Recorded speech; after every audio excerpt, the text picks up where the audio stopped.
Uziel queria entrar no santuário do alvorecer e vislumbrar a face do Onipotente só mais uma vez, nem que isso lhe custasse a vida. Se o Altíssimo estivesse realmente adormecido, ele teria obtido a resposta que procurava, a de que sua luta ao lado do arcanjo Miguel tinha sido legítima. Mas e se nada encontrasse? E se Yahvé não estivesse deitado em Tsafon? Essa hipótese o apavorava, mas ainda assim pareceria feliz sabendo que desafiara seu tirânico irmão, mesmo que num derradeiro momento. Correndo e voando, ele pulou para o interior do edifício, venceu as colunas e ultrapassou o umbral de entrada. Uma luz intensa confundiu seus sentidos, mas logo a vista se adaptou à claridade. No centro do grande aposento surgiu um pedestal trabalhado e sobre ele descansava um livro grosso, de aparência antiga, escrito por dentro e por fora. Aquele era o livro da vida. Um magnífico artefato deixado a Miguel, o príncipe dos anjos, pelo próprio Deus, e que relatava em detalhes toda a história do 7º dia, desde a criação do homem até o crepúsculo dos tempos. Miguel nunca deixava que qualquer um se aproximasse do tomo, e sua obsessão pelo objeto chegava a ser psicótica. Quando percebeu o que se passava, Uziel sentiu as costas rasgarem em um corte abrasado. A dor do fogo queimou suas asas e o sangue escorreu pelo ferimento. Como um raio certeiro, a espada flamejante do furioso Miguel dilacerou suas costas, lançando o invasor ao estado letal, se esticando à espera da morte. Miguel, você nos traiu, protestou o ferido, cuspindo um refluxo de sangue. Você traiu a confiança dos arcanjos e de todos os celestiais. Eu não traí ninguém, Uziel. Foi você quem traiu a si próprio. Onde está Deus, Miguel? Onde está nosso Pai luminoso? O Onipotente está aqui mesmo, Uziel. Será que não percebe? Ele está aqui, no santuário do alvorecer. Uziel maneou a cabeça, convencido da insanidade do irmão. Yahvé está morto. É isso. Ele morreu ao fim do 6º dia. Não está apenas adormecido como você contou. Você nos enganou por todos esses anos, Príncipe Celeste, acusou. Eu me sinto envergonhado de ter atacado as suas ordens, mas estou feliz por ter, enfim, alcançado a verdade. Pronto para execução, Miguel deteve a espada por mais um segundo. Perdeu o juízo, pobre irmão. Se preferisse esperar só mais um pouco, não estaria agora estendido nesse piso gelado. A roda do tempo não tardará a anunciar o apocalipse. Mas não é sua culpa. Você não poderia ter feito nada para evitar o destino. Assim está escrito, completou fatalista. Então o príncipe levantou sua lâmina e Uziel aguardou a sentença. Não me tome por louco, acrescentou o arcanjo Miguel em inesperado discurso. Antes que morra, quero que saiba que só digo a verdade e faço tudo pelo bem da criação. Deus está adormecido. E se você não o encontrou quando entrou nessa sala, pausou e em seguida atacou com a espada o estômago do moribundo. É porque não teve a dignidade de olhar para trás. Quando a arma encravou, o invasor se contorceu em espasmos de dor. Miguel trespassava seu peito, a parte mais sensível da anatomia angélica, onde está concentrada toda a essência celeste, toda a energia sagrada, todo o poder da aura pulsante.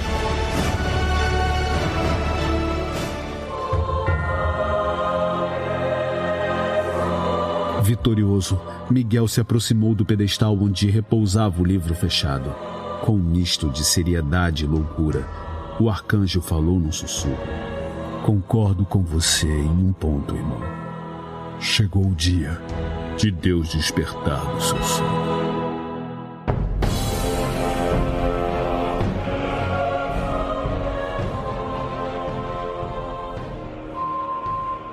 Paranormal FM.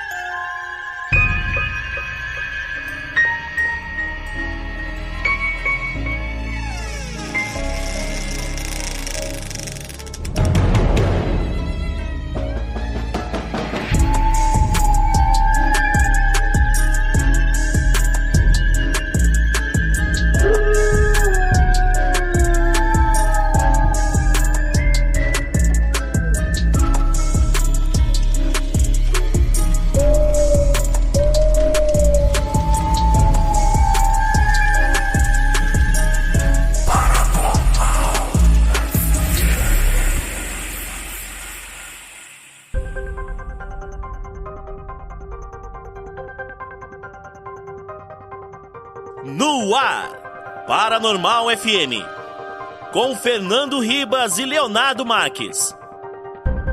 Bem-vindos, ouvintes queridos da Rádio ZYP23, a nossa... Paranormal FM.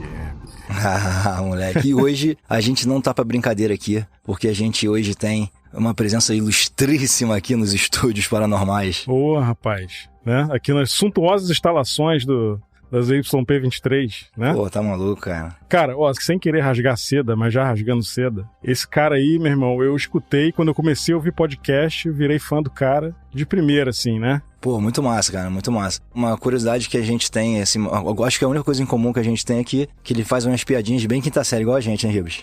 Sim. É isso aí, cara. Léo, fala pra gente quem é que tá aí hoje aí. Pô, hoje a gente tá aqui com o ilustríssimo autor, professor, multitarefa, Eduardo Spohr. Bem-vindo, Eduardo. Valeu, galera. Obrigado pelo convite aí. Porra, achei muito legal a ideia do podcast, né, cara? Eu sou também, além de tudo, um apaixonado também por histórias sobrenaturais, cara. Então acho que o papo vai ser bacana hoje aí.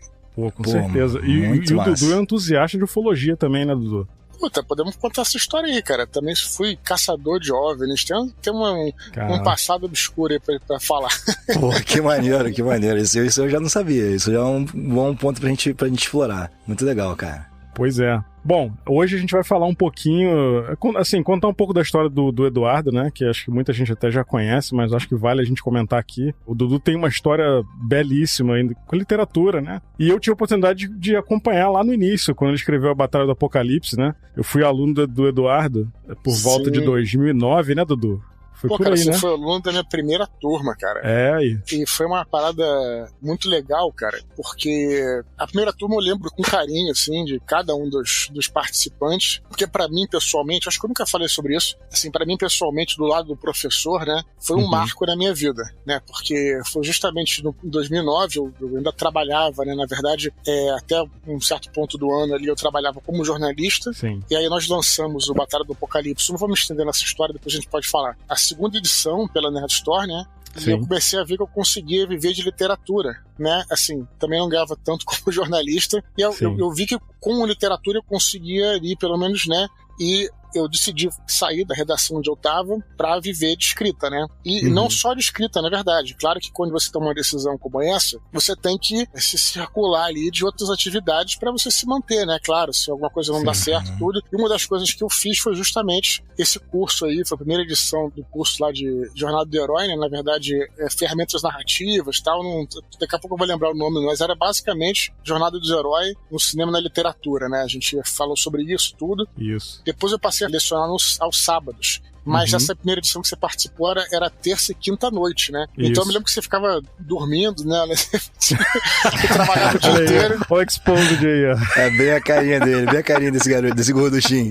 Não, mas eu não falei zoando, não, cara. Eu falei pelo contrário, claro. Eu não tava zoando. Eu falei, pô, o cara, ele trabalha o dia inteiro, meu irmão, e aí encara uma aula de noite, porque a gente saía de lá à noite, fechada, sabe? Lá na faculdade, né? Então foi muito importante pra mim, né? Depois eu teve mais algumas edições do curso, acho que foram 5 no total. Depois eu comecei a não conseguir mais dar aula porque tinha demanda, por exemplo, aquela coisa, tinha o Batalha do Apocalipse, depois eu lancei Filhos do Éden, o primeiro, e eu precisei, né, quando já que era uma trilogia, eu tinha meus prazos, né, a questão era essa, né, então aí eu precisei parar para poder dar atenção à escrita, né, e aí, enfim, um dia eu ainda volto com o curso. Mas eu acho legal, cara, e tenho muito carinho aí pelo Ribas e pela galera que participou da primeira edição do curso lá. Sim, sim. Inclusive, não sei se você chegou aí na última aula, Fernando. Acho que eu fui sim, cara. Mas que teve uma parada que acabou a luz pra geral. Lembra disso? Lembro. Eu tava junto com o Alan. Eu voltei pra casa com o Alan nesse dia aí. Sim, cara. Foi assim, tipo, acabou a luz do Rio de Janeiro todo. E a galera tava fazendo a apresentação final, era noite. Sim. Eu lembro que a gente só conseguiu fazer a apresentação porque o Nick Ellis, que também é uma figura carimbada aí de Nerdcast e tal, ele na época já tinha um celular, ele tinha essa coisa de ter celulares, né? Acho que era iPhone na época, que quase ninguém tinha. Já tinha um iPhone nessa época aí. Isso aí a iPhone tinha lanterna. Aí, tipo, sabe? Então, todas essas coisas que eu tô falando são lembranças que ficaram gravadas, porque foram muito importantes, né? Então, eu quis fazer esse início aí pra agradecer, né? O Ribas e, enfim, toda a galera que participou, que faz parte da minha vida também. A gente fala muitas vezes que, o cara tive aula com ele e tal, mas às vezes não sabe o lado do professor, que também é uma coisa importante, bacana de se compartilhada, né? Sim. Pô, com certeza, sem dúvida, né? Parafraseando Mário Sérgio Cortella, quando você compartilha conhecimento, você consegue mais, né, na verdade. Claro, né? Isso. Conhecimento é algo que você tem pra dar, né, pra compartilhar. Isso, e puxando esse gancho também, não querendo me estender muito, mas claro. é por isso que a gente tem sempre que, às vezes o cara fala, o cara é humildão, é humilde e tal. Não é nem isso, cara, porque eu acredito mesmo que você compartilhando, você próprio vai aprender, você vai ganhar mais. Às vezes o cara fica, não vou dizer que aquele cara me ajudou no projeto, vai ser só eu que vou dizer que só eu. Esse cara só se afunda. Entendeu? O cara que age dessa maneira. Então isso aí é uma realidade universal. Olha, conheço alguns assim, hein? Vou te falar. Mas eu não pensei em ninguém específico, não. Não me coloca aí nessa treta, não. Não foi recado direcionado, não, né? Não. Mas a gente, e o Ribas, né? A gente tinha banda junto, né, cara? Quando mais moleque, né? E banda pra brigar é bom pra caramba, né? Não, pra brigar é direto, mas também te ensina a jogar em time, né, cara? Você sabe que tem que ser um time, né? Se um quiser sabotar o outro, meu irmão, na hora ali e tal... E às vezes sabota, né? Tanto é que banda... sim. Se o cara se emputecer com alguma coisa, meu irmão, fica à mercê. Mas é importante você aprender a jogar em time, né? Sim, claro. E eu sou testemunha que o Ribas gostou do teu curso, cara, porque ele sempre... O Ribas é um cara muito gentil, né? Então ele falava comigo, pô, tu gosta de escrever, não gosta? Eu falo, pô, eu não gosto, cara. Então por que tu não aprende? Eu falei, caraca, cara. Aí ele fala, faz o curso do Eduardo e tal, vai te ensinar umas técnicas boas e tal. Sim. Ele sempre falou, é que nunca calhou, nunca coincidiu, nunca deu tempo, né? Porque a correria é grande. Você mora em Petrópolis, fica mais difícil também, né? E você tá com um filho pequeno aí, sabe, né? Meu filho agora já tá com 20, né? Mas, pô... Sim. 10 anos atrás o moleque era pequenininho ainda e tal, era uma doideira e tal. Mas enfim, cara, muito legal você estar aqui, vai ser muito bom falar da tua história e falar de assuntos diversos, que nesse programa aqui não tem compromisso com nada, absolutamente nada. Então, vamos que vamos, Ribas. Pois é.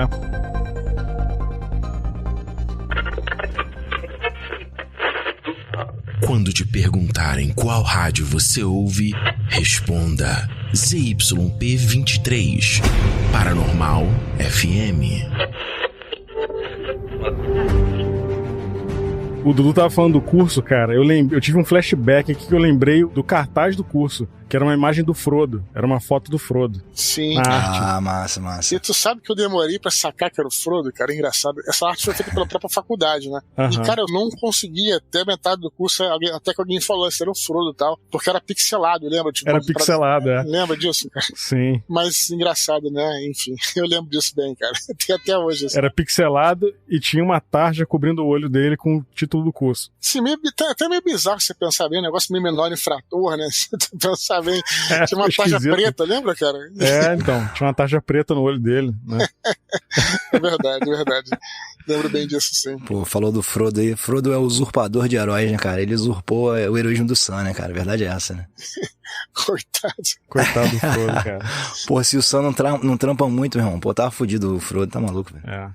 Mas enfim, gente. Isso é polêmico, as pessoas vão me apedrejar por isso, então deixa rolar. Cara, inclusive o Dudu é apaixonado por Senhor dos Anéis, né, Dudu? Pô, cara. Sim, cara, na verdade, assim, a galera me conhece até por isso, assim, só que na realidade, cara, eu vou ser sincero, eu até prefiro, né, assim, gosto muito dos livros e eu acho a trilogia, acho que hoje até pode falar trilogia clássica, né, porque do Senhor dos Anéis, foi muito marcante pra mim, cara, em vários sentidos. Mas eu vou te dizer, cara, assim, em termos de literatura, eu ainda acho que o Robert Howard é o maior escritor de fantasia que já viveu, né? Robert Howard, pra quem não conhece, é o criador do Conan. Descemos de novo! Isto é bom! O que é melhor na vida? A planície aberta, um cavalo veloz, falcões em seu punho e o vento em seus cabelos. Errado! Conan, o que é melhor na vida? Esmagar os seus inimigos, vê-los fugir para sempre e ouvir o lamento de suas mulheres. Isso é bom! Isso é bom! E o Conan a galera conhece muito pela revistinha, né, pelos filmes, principalmente, né, os dois filmes dos anos 80, mas eu li toda a obra literária do Conan, né, não toda do Robert Howard, mas tudo que o Robert Howard escreveu sobre o Conan, e eu acho fantástico, cara. É até interessante ver como é que você coloca, assim, dois cenários de fantasia e como é que eles são diferentes, sabe? Se pegar a Era Boreana e Terra-média, cara, são dois mundos de fantasia que, assim, desde a concepção, um troço que é muito distinto, sabe, cara? Então, pra mim, o Robert Howard ainda sai na frente. Mas eu gosto bastante do Tolkien aí. E sempre curti os livros e tal, né? E aí, eu curti o quadrinho do Conan quando era moleque, porque tinha nudez, cara.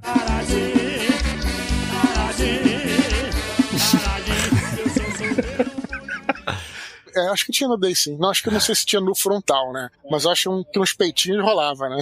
Era uma sugestão ali, né? Era um negócio mais sutil. Sim. Eu gostava muito, cara. Tinha essa coisa do homem primitivo, né, cara? Assim, de gente entrar em contato com a nossa natureza. Quando a pessoa vê o Conan, né? O cara sem camisa e tal. Às vezes pode ter uma visão um pouco vulgar da coisa, mas, cara, vocês não têm ideia. Isso não é só na literatura. Nos quadrinhos também. Se você se dispor a ler mesmo e tal, entender, cara, tem muita filosofia. Aquilo é coisa...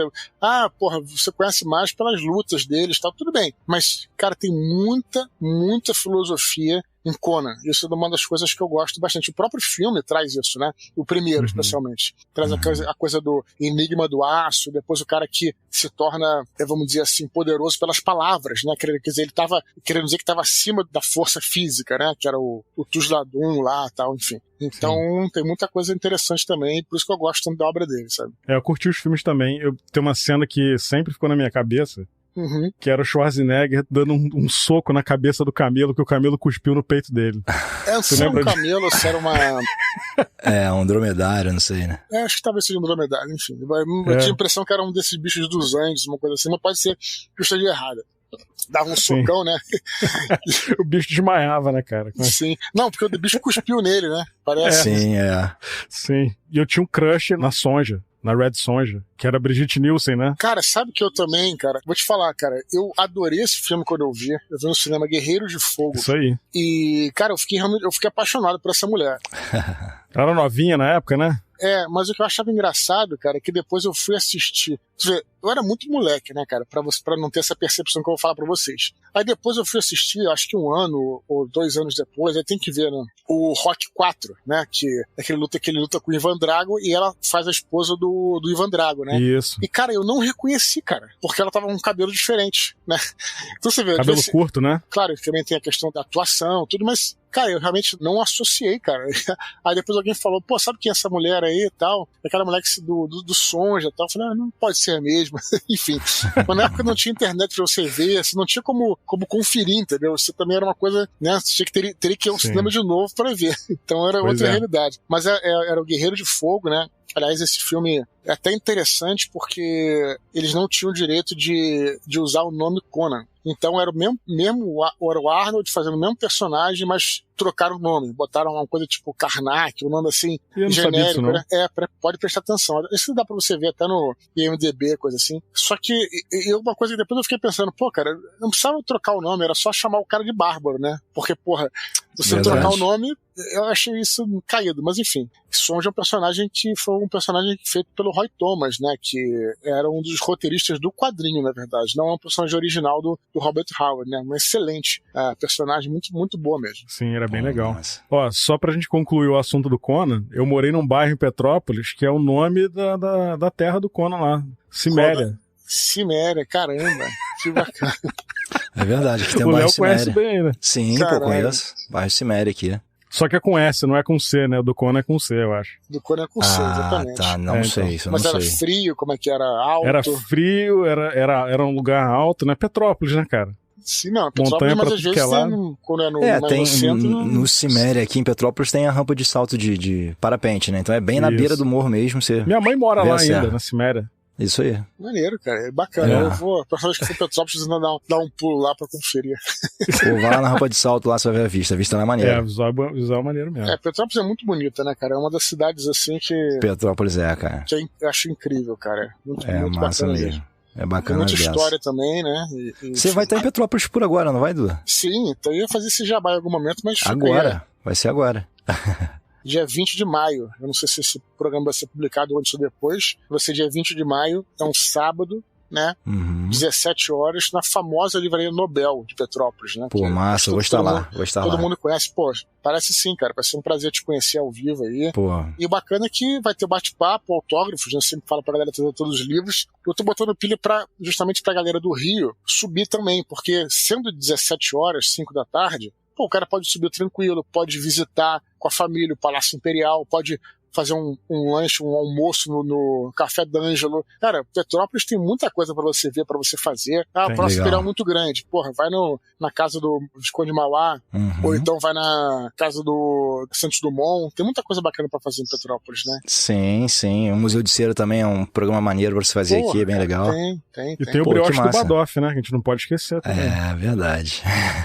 Dudu, você não pode ir em Petrópolis e não comer um brioche no Badoff. A gente fala depois, podemos dar um pulo depois lá, cara. Pertinho da Nobel, Pertinho da Nobel, cara. Então, depois a gente fala, depois dos autógrafos, a gente passa lá, com certeza. Mas eu já fui muito a Petrópolis quando era mais novo, né? Minha avó tinha casa em Itaipava, a gente teve casa em Teresópolis também algumas vezes e tal, então é uma cidade muito maneira mesmo. Pô, que massa.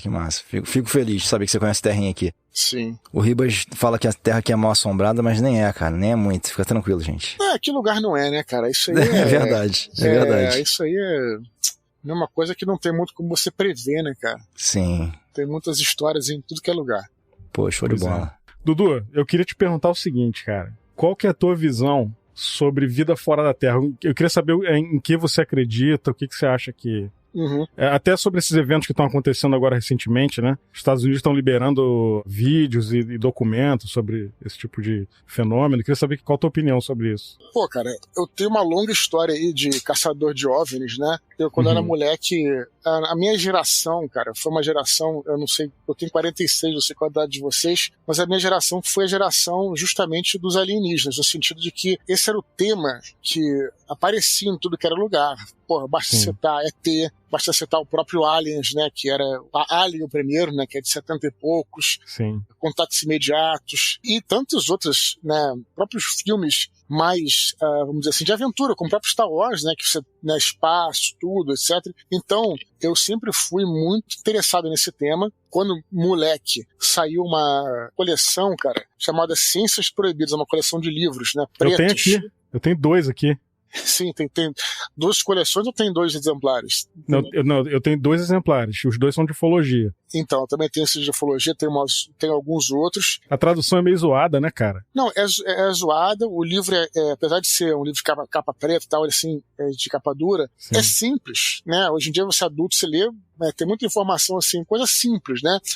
Pouco texto e tal. Cara, mas pra mim caiu como uma luva aquilo. Eu fiquei achando um barato, depois saiu fez tanto sucesso, assim, na verdade é uma coleção que, aliás, pra vocês, né, do podcast, cara, vale a pena, enfim, até pegar aí os temas, sabe, que tinha cada tema, morte e reencarnação, tinha um monte de coisa sobrenatural, né, e depois saiu um outro que era, acho que a Fronteiras do Desconhecido, que é um outro enciclopédia, também tive várias delas, e aí, eu e meus primos, a gente era muito interessado, meus amigos próximos do colégio e tal, e a gente começou a estudar sobre alienígenas, sobre OVNIs, a gente via tudo que a gente podia, e justamente em Teresópolis, no caso, foi um período que a gente tinha uma casa lá, quer dizer, meus avós, né, a gente tinha essa coisa de ser caçador de OVNIs, né, de olhar pro... Cara, porque no Rio é impossível você olhar pro céu.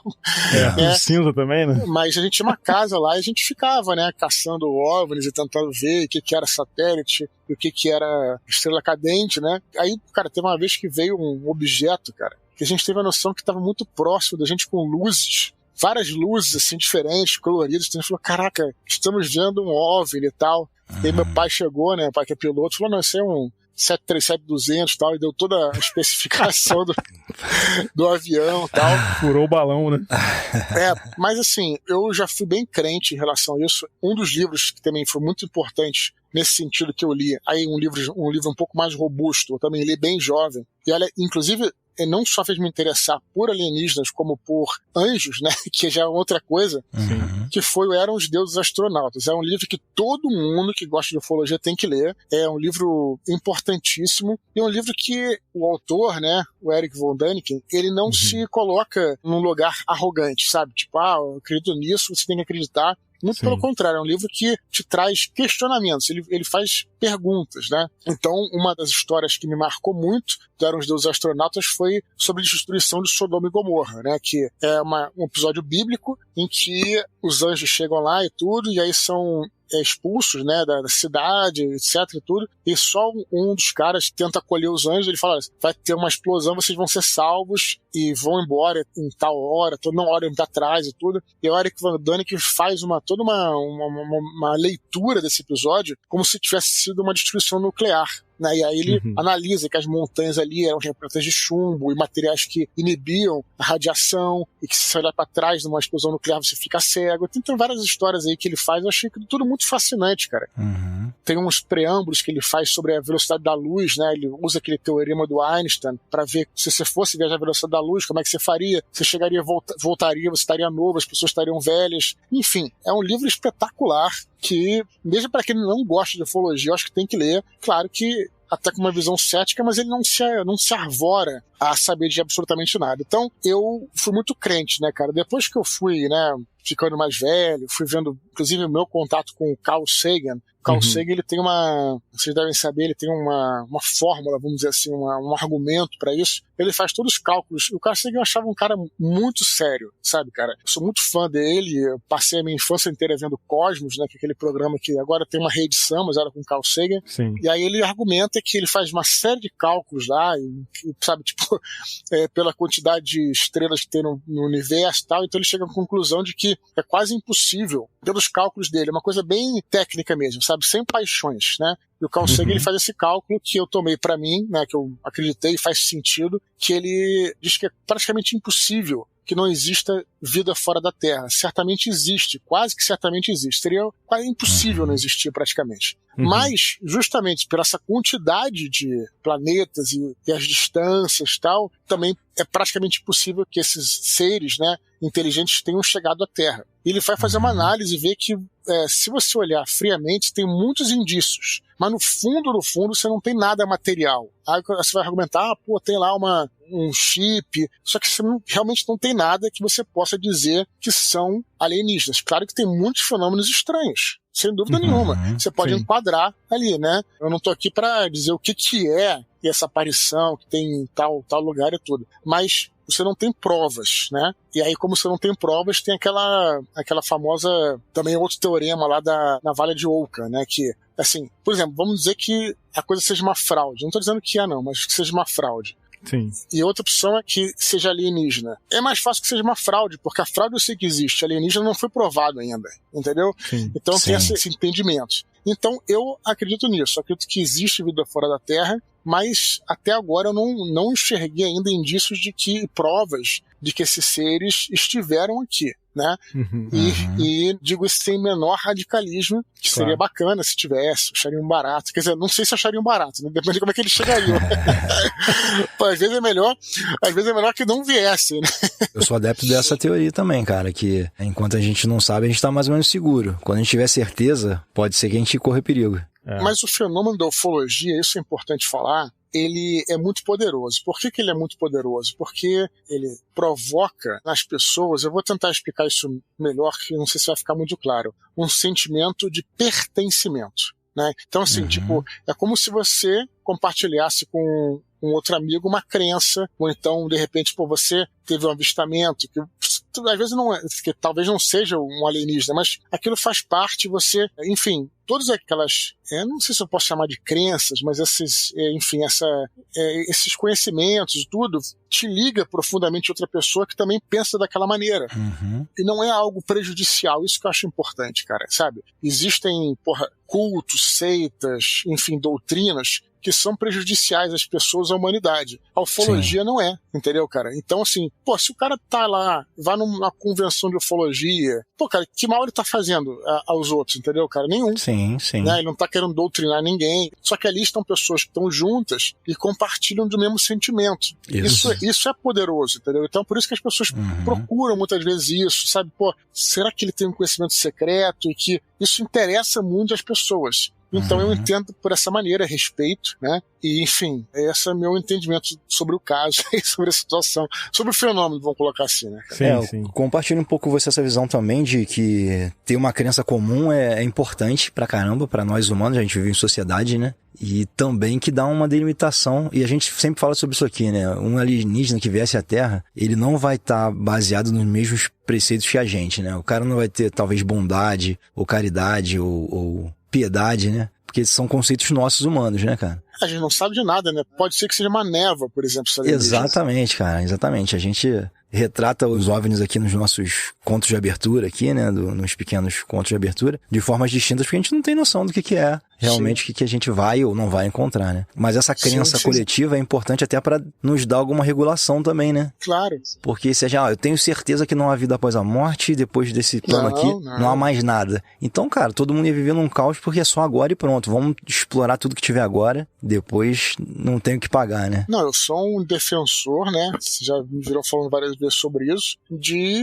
a gente respeitar, né, a crença de cada um, a religião de cada um. Sem dúvida. Ou que seja, enfim, ou qualquer coisa, o entendimento do mundo, né, a filosofia de cada pessoa. Claro. Então é claro que isso aí, sem dúvida, né, não vejo o menor problema não, cara, em relação a isso, né. Ainda sobre os OVNIs, cara, uma vez um grande amigo meu, um psicólogo, falou que era em relação às abduções, né, cara. De novo, eu não tô dizendo que não existem abduções, porque eu não sei se existem alienígenas, se eles vieram à Terra e tal, então eu não tô aqui pra julgar, tá? Deixar isso bem claro. Claro. Mas, cara, muitas dessas histórias, né, de abduções estão ligadas a, segundo ele, né, segundo um grupo de psicólogos lá, tal, estão ligadas a abusos, né, quando a pessoa é criança, abuso infantil. Que a criança trava, ela não consegue entender o que está se passando, não trata isso, né? Nem os parentes sabem o que aconteceu, e a pessoa acaba manifestando essas coisas dessa maneira, né? Não estou dizendo que o cara que diz que foi abduzido foi abusado, não estou falando isso. Sim. Eu estou dizendo que antes de você visitar um cara fazer regressão, você tem que procurar um profissional de psicologia, né, para você tentar entender o que está acontecendo, né, o que aconteceu, né, para você explorar isso, porque é uma coisa muito séria, né, cara?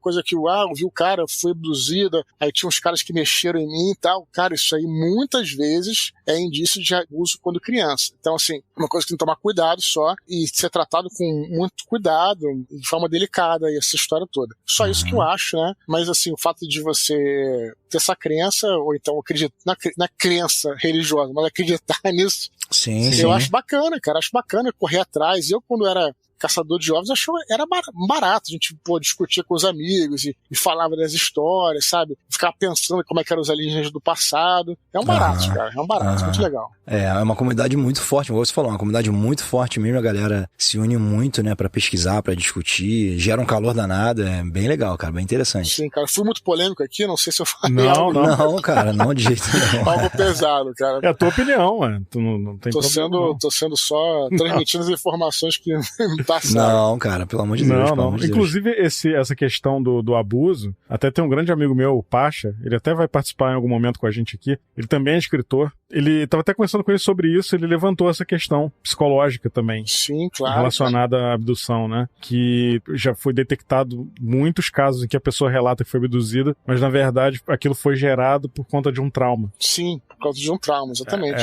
Acontece muito também, né? Isso a gente tem que falar com cuidado, porque a pessoa pode ser que não seja, né? E a pessoa fala, porra, o cara tá falando de mim, que é só... Não. É caso a caso, procure, né, se descobrir, né, cara? Não é generalizar, né? Claro, sim. Pois é. Mas faz muito sentido, na verdade, porque você busca na tua mente um escopo ali, uma fuga ou uma explicação, né? Por uma coisa que não fazia sentido naquele momento pra você, né? Isso.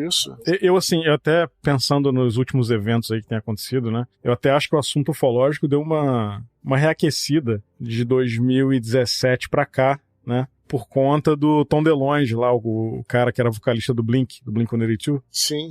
Né? Vazou uma troca de e-mail dele com um cara que era do governo Obama, falando sobre uns vídeos, né, da Marinha Americana e tudo. E ele vazou os vídeos na época, e em 2019 a Marinha falou que os vídeos eram reais e não deveriam ter sido publicados. Sim. E aí, desde então, tá um alvoroço, né? Porque aconteceu esse evento dos balões aí, do balão chinês nos Estados Unidos, né? Isso. E aí, recentemente, acho que foi início de abril, se eu não me engano, Posso estar enganado. Fecharam o espaço aéreo americano também por conta de objetos que foram detectados lá. Sim, disseram que não era balão chinês os outros 3 objetos, enfim. Tá uma loucura, né? Mas assim, a gente não pode afirmar que é ET, né? Que é coisa de outro mundo. Eu publiquei isso, inclusive, nas redes, né? E aí alguém falou lá, aliás, várias pessoas falaram que podia ser uma cortina de fumaça por um acidente que tinha acontecido em Ohio. Não sei se vocês ficaram sabendo. Sim, eu vi isso aí. Né? Um que trem, né? Um trem tinha material radioativo e tal, enfim, não sei também. Mas o que impressionou foi a entrevista lá na Casa Branca, que perguntaram, o cara falou, não tenho a menor ideia do que é isso. Né? Então, assim, aí isso repercutiu bastante, né?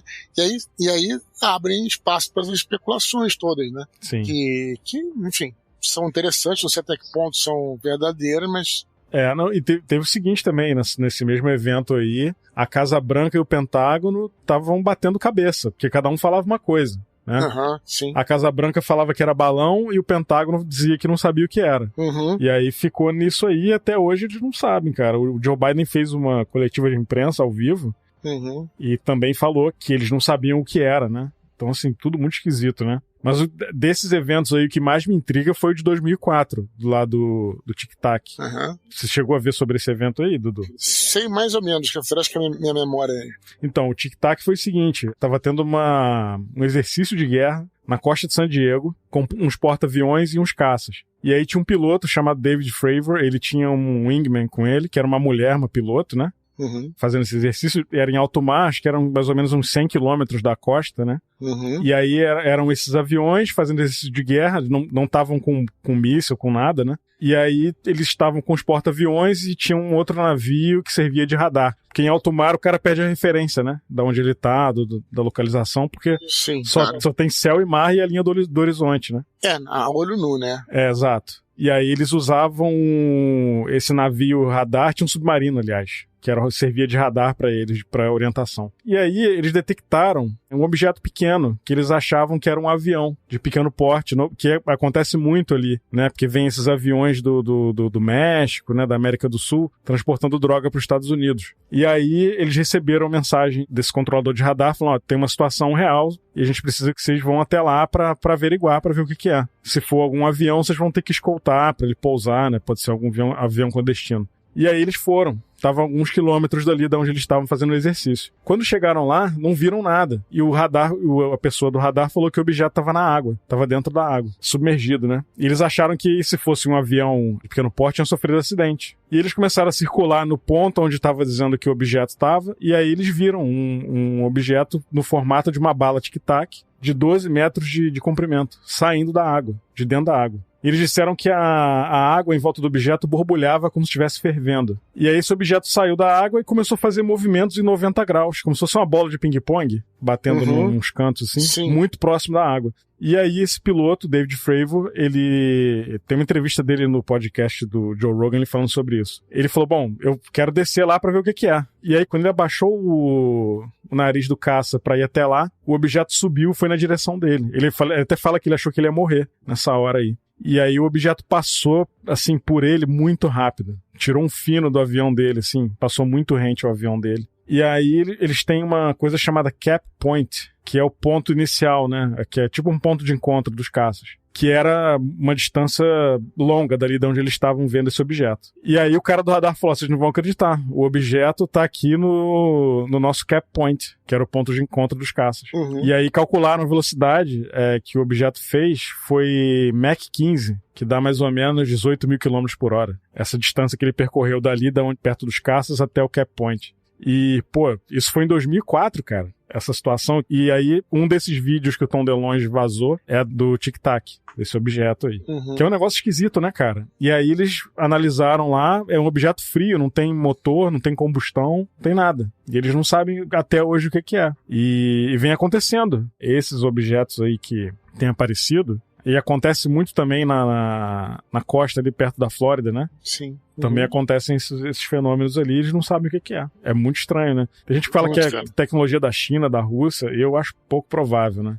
Mas... É difícil a gente especular, né, cara? Não ter a menor ideia do que seja. Só que é estranhaço mesmo, né, cara? O que seria uma coisa dessa? E teve nos anos Acho que foi nos anos 50, né? O famoso projeto Blue Book, né? Que foi para justamente fazer um relatório, né? Para investigar todas essas aparições, esses fenômenos e tal, né, cara? Sim. E, na verdade, não tinha muita conclusão, né? Porque nunca se conseguiu descobrir, pelo menos oficialmente, né? O que veio a público, né? Alguma coisa que tivesse realmente uma explicação, ou que fosse, mesmo que fosse algo alienígena, não soube o que era, né? Mas foi interessante, que pelo menos serviu para dar uma satisfação para a população, né? Porque depois teve vários outros projetos, inclusive alguns civis mesmo e tal, justamente que era para você dar essa satisfação, né, cara? Porque ainda mais naquela época, era época de Guerra Fria, tudo, né? Enfim. Pois é. O Blue Book, ele foi encabeçado por um cara chamado Joseph Allen Hynek. Sim. E assim, cara, pelo que eu pesquisei do Blue Book, foi um projeto que foi programado para fracassar. Só que eles não contavam de botar um cara lá que tinha vontade de descobrir as coisas, né? Era o cara era abelhudo, né? Então ele ia... Abelhudo é ótimo. Pô, ele investigou caso até na Europa, cara, na Itália. Ele ia pra fora dos Estados Unidos pra investigar os casos que aconteciam, né? E ele teve presente até nos casos bem famosos, na abdução da Beth do Barney Hill. Sim, famoso, né? Que é um caso bem famoso, entre outros, né? Eu conheci a assistente dele, cara, num evento lá em Toronto. O nome dela é Paola Harris. Ela é descendente italiana, mas ela mora nos Estados Unidos. E ela acompanhou ele na Itália como intérprete e tudo, e depois ela acabou virando assistente dele. Maneiro, cara. Mas é isso, pelo que eu pude perceber, assim, foi um projeto que foi meio que um cala-boca pro público, né? Vamos dizer assim. Tá aqui, estamos investigando. E aí, quando a coisa começou a ficar cabeluda, eles fecharam tudo, não tem nada, vamos parar por aqui.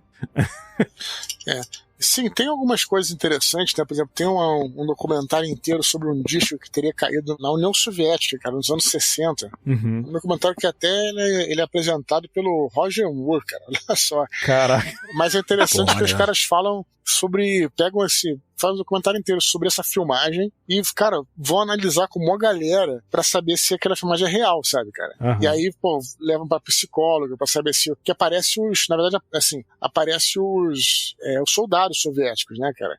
Então, se fosse uma fraude, como é que se o filme era da época, desde essas coisas, né, até você olhar a cara dos soldados pra saber se eles estavam atuando, sabe, cara? Então sempre tem, né, cara, essas coisas interessantes. O pessoal que estuda expressão facial, né? Sim, eles fazem toda uma... Daqui a pouco eu vou lembrar o nome desse evento aí, cara. Mas tem muita coisa, né? Tem tipo Tunguska, né? Que é aquela explosão que teve agora falando da União Soviética também. Então tem vários fenômenos assim que a gente não consegue explicar, né, cara? Pois é. Eu acho que, assim, até falava muito sobre ufologia, né? Lá no H18. Mas assim, eu acho que tem alguma coisa acontecendo. Agora, não sei o que exatamente é, né? Mas me parece que esses eventos aí, tipo o Tic-Tac, estão se tornando mais intensos, né, cara? Eu não sei, cara, é difícil falar, porque também teve uma época que teve um grande surto de OVNIs, né? Que foi a partir de 47 e tal. Naquela época você poderia dizer a mesma coisa, né? Na época de Roswell, né? Sim, poderia dizer a mesma coisa. Tá acontecendo toda hora e tal. Então, não sei, cara. É uma coisa que também não se fala há anos, né? Que vai ter um grande avistamento e tudo, e não veio. Então, eu fico cético em relação a isso, cara. Pois é. Tu já viu um livro de um camarada chamado Jacques Vallée? Já ouvi falar, mas não vi o livro, cara. Tem um livro dele chamado Passaporte para a Amazônia. Que ele tem uma teoria que é tudo isso que acontece. Eu tô falando a grosso modo, tá? É só pra gente dar uma pincelada. Que todos esses casos ufológicos, avistamento e tudo, é como se fosse um teatrinho pra gente que tá aqui na Terra. Que, na verdade, tem algo muito mais bizarro por trás desses fenômenos, que a gente não consegue entender o que é.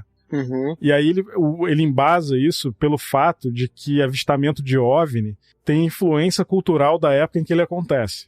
Faz todo sentido mesmo, né? Então, por exemplo, se você vê um caso ufológico da década de 50, o objeto, a nave, vai ter o visual, vai ter tipo a visão futurística das pessoas da década de 50. Sim, claro. Né? Inclusive com manivelas, etc, né? Aqueles painéis coloridos, né? Com botões e tal. E aí, o tic-tac, né? Que é um negócio branco. Aí você já se remete à Apple, né? Que é o que a gente tem de visão futurística. Quer dizer, não tão hoje mais, mas naquela época, em 2004, né? A gente tinha nem existia iPhone ainda. Mas a coisa foi se modernizando porque é o contexto cultural da época em que acontece, né? Então isso é uma coisa que sempre me incomodou nos relatos ufológicos, né? Que as coisas vão mudando conforme o nosso estágio cultural, né? Nosso contexto ali da época que acontece. Faz sentido a teoria dele, né? Uhum. É por isso que se fala muito, cara, na questão de fenômeno, né? Isso eu acho um nome muito feliz, Sim. Fenômeno, porque... Por exemplo, você vê, de novo, eu citei mais cedo o Carl Sagan, né? O Carl Sagan tem um episódio do Cosmos antológico, é espetacular, que ele fala sobre a quarta dimensão, né? Uhum. Procurem aí no YouTube, cara. É mais fácil vocês procurarem do que eu explicar aqui, porque é diferente. Ele fala assim, a gente vive em 3 dimensões. Vamos tentar entender como é que é o mundo em 2 dimensões para você poder fazer o paralelo. Então ele pega lá na mesa, ele coloca lá um círculo, né? E aí ela ignore a espessura, né? Vamos dizer que seja só as 2 dimensões. Se uma maçã, que é um objeto de 3 dimensões, ele atravessa lá a segunda dimensão, os seres da segunda dimensão, eles não vão entender o que é aquela maçã. Só vão ver uma parte, só vão ver vão enxergar de outra maneira, sabe? Um corte do que aquela maçã é, sabe? Porque eles não vivem no mundo em 3 dimensões. E ele fala isso para explicar o que seria a quarta dimensão. E aí ele sugere ali no meio que fantasmas, por exemplo, podem ser um reflexo de uma quarta dimensão. Ninguém sabe se são mortos, mas pode ser algum reflexo. Shadow People, né? Já ouviu falar em Shadow People? Já, claro, sim. De uma outra dimensão, né? Assim como esses fenômenos todos que a gente não tem o que explicar. Então, se eu não estou falando que sejam criaturas da quarta dimensão. Eu estou dizendo que existem, cara, perspectivas que a gente simplesmente pode não ter até mesmo um parâmetro biológico para entender. Você tá sacando o que eu tô falando? Sim, faz total sentido. É tudo muito complexo, não é fácil de sacar, não.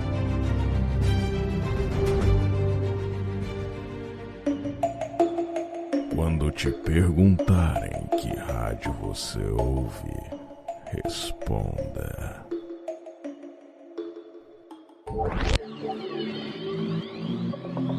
ZYP23 Paranormal FM.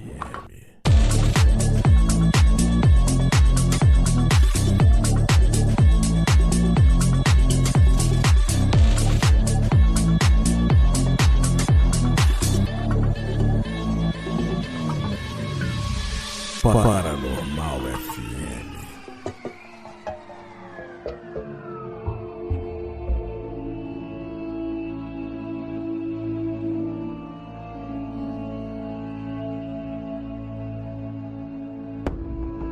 Eu vou aproveitar essa ponte que o Dudu deixou pra puxar pra um outro segmento. Até porque o Ribas é o cara da ufologia aqui. E eu sou talvez um cara mais ligado na espiritualidade, talvez pela criação com a minha mãe que era um bandista e tudo mais, né? E a parte espiritual, Edu, você acha que é uma parada que te toca mais, que existe mais, que você tem mais crença nisso? Ou também é uma coisa que você acha que não... Por não ser provado documentalmente, né? Qual é a tua ideia? Cara, eu sempre, quando me perguntam sobre isso, sobre espiritualidade, religião e tudo, eu sempre me coloco, né? Aliás, essa pergunta vem bastante por causa dos livros, né? Sim, imagino que sim. O pessoal pergunta muito o negócio dos anjos e tal. E eu sempre me coloco como um cara cético, cara. Ok. E eu sempre faço questão de explicar o que é o cético, o que é o ceticismo. Quando a gente fala de ceticismo, o cara é cético, fica parecendo que o cara é um ateu, um agnóstico, um cara materialista. Mas na realidade não, cara. O ceticismo, ele é justamente o sujeito que se pergunta sobre tudo, né? Ele é interessado em saber e fazer perguntas, né? Então, o ceticismo é isso. Eu sempre gostei muito de filosofia. O ceticismo é a base da filosofia. A filosofia não teria nascido se as pessoas não se perguntassem, né? Sobre o mundo, o universo, tudo mais. Então, basicamente, o cético é o chato, para dar um exemplo prático. Entendi. Mas eu acho que até essa questão do ceticismo tá meio distorcida hoje em dia. Sim, não acha, não? É disso que eu tô falando, por isso que eu tô explicando, entendeu? Por exemplo, o que é o chato? Você falar, eu sou um bandista, e aí eu vou fazer perguntas, mas tem certeza que você viu, era um fato mesmo, ou você não viu? Não, mas como é que você sabe disso e tal? Você fala assim, esse cara é chato, né, eu tô aqui. aí vem um ateu. Né, fala, não existe nada. Sim. E eu vou no ateu e falo, cara, como é que você pode dizer que não existe nada? Você já teve uma experiência e tal? Então, quer dizer, assim como o Eric von Däniken, lá nos Deus Astronautas, eu acho que as perguntas são mais importantes que as respostas. Cara, as respostas, você não vai ter as respostas para tudo que você quer saber. Entendeu? É verdade. Então, fazer perguntas é mais produtivo na minha visão. Então, eu sou basicamente isso. Eu sou um cara que não digo que exista, nem digo que não exista. Né? Eu sou um curioso para entender, né? Sim. E, enfim, acho que tudo é possível. Eu nunca tive nenhuma experiência assim, sobrenatural, nem nada. O que me levaria a ser um cara ateu, vamos dizer assim, materialista. Por outro lado, eu enxergo o ateísmo como um outro tipo de crença também. Porque Sim, concordo. Você dizer, porra, eu tenho 100% de certeza que não existe nada. Cara, você não pode ter 100% de certeza de porra nenhuma. Exato. então isso é uma crença por si. Exatamente. Então, porra, aí você fala, pô, mas aí o cara é um cara em cima do muro, isentão e tal. Pode ser, mas é minha filosofia, entendeu, cara? Sim, e qual o problema também, porra, sabe? É a mente aberta, né? Na verdade. Isso, sou muito interessado, cara. Isso me levou a conhecer vários campos diferentes de religião. Eu não tenho preconceito com nada, entendeu, cara, nesse sentido. Então, essa é a minha posição aí, vamos dizer assim, que eu sempre falo quando a galera me pergunta, né? Mas você dizendo que você é pro lado do espiritual, né? Você dizendo. Não, assim, cara, eu, na verdade, não sou nem religioso, né? Pra ser bem franco, assim. Minha mãe era um bandista, então eu frequentei centro espírita por conta dela, ela me levava, gostaria que eu participasse, mas nunca tocou meu coração, né? Seguir não tive essa vocação, né? Porque eu acho que religião também é um pouco de vocação, até porque você fica naquele segmento ali, você, como você falou, você não faz tantas perguntas mais, né? As outras coisas, eu vou seguir esse caminho aqui e vou ignorar os outros caminhos possíveis, porque todos os caminhos são possíveis, né? Como você não pode provar que existe ou não existe, então é possível que exista ou que não exista. Então você tem que meio que ser equilibrado, né? Sim, cara. Eu acho que o equilíbrio realmente é o caminho mais sensato. Sim, até porque, assim, vamos pensar da seguinte forma, né? O que são qualidades espirituais? São qualidades que é o oposto do material, entendeu, cara?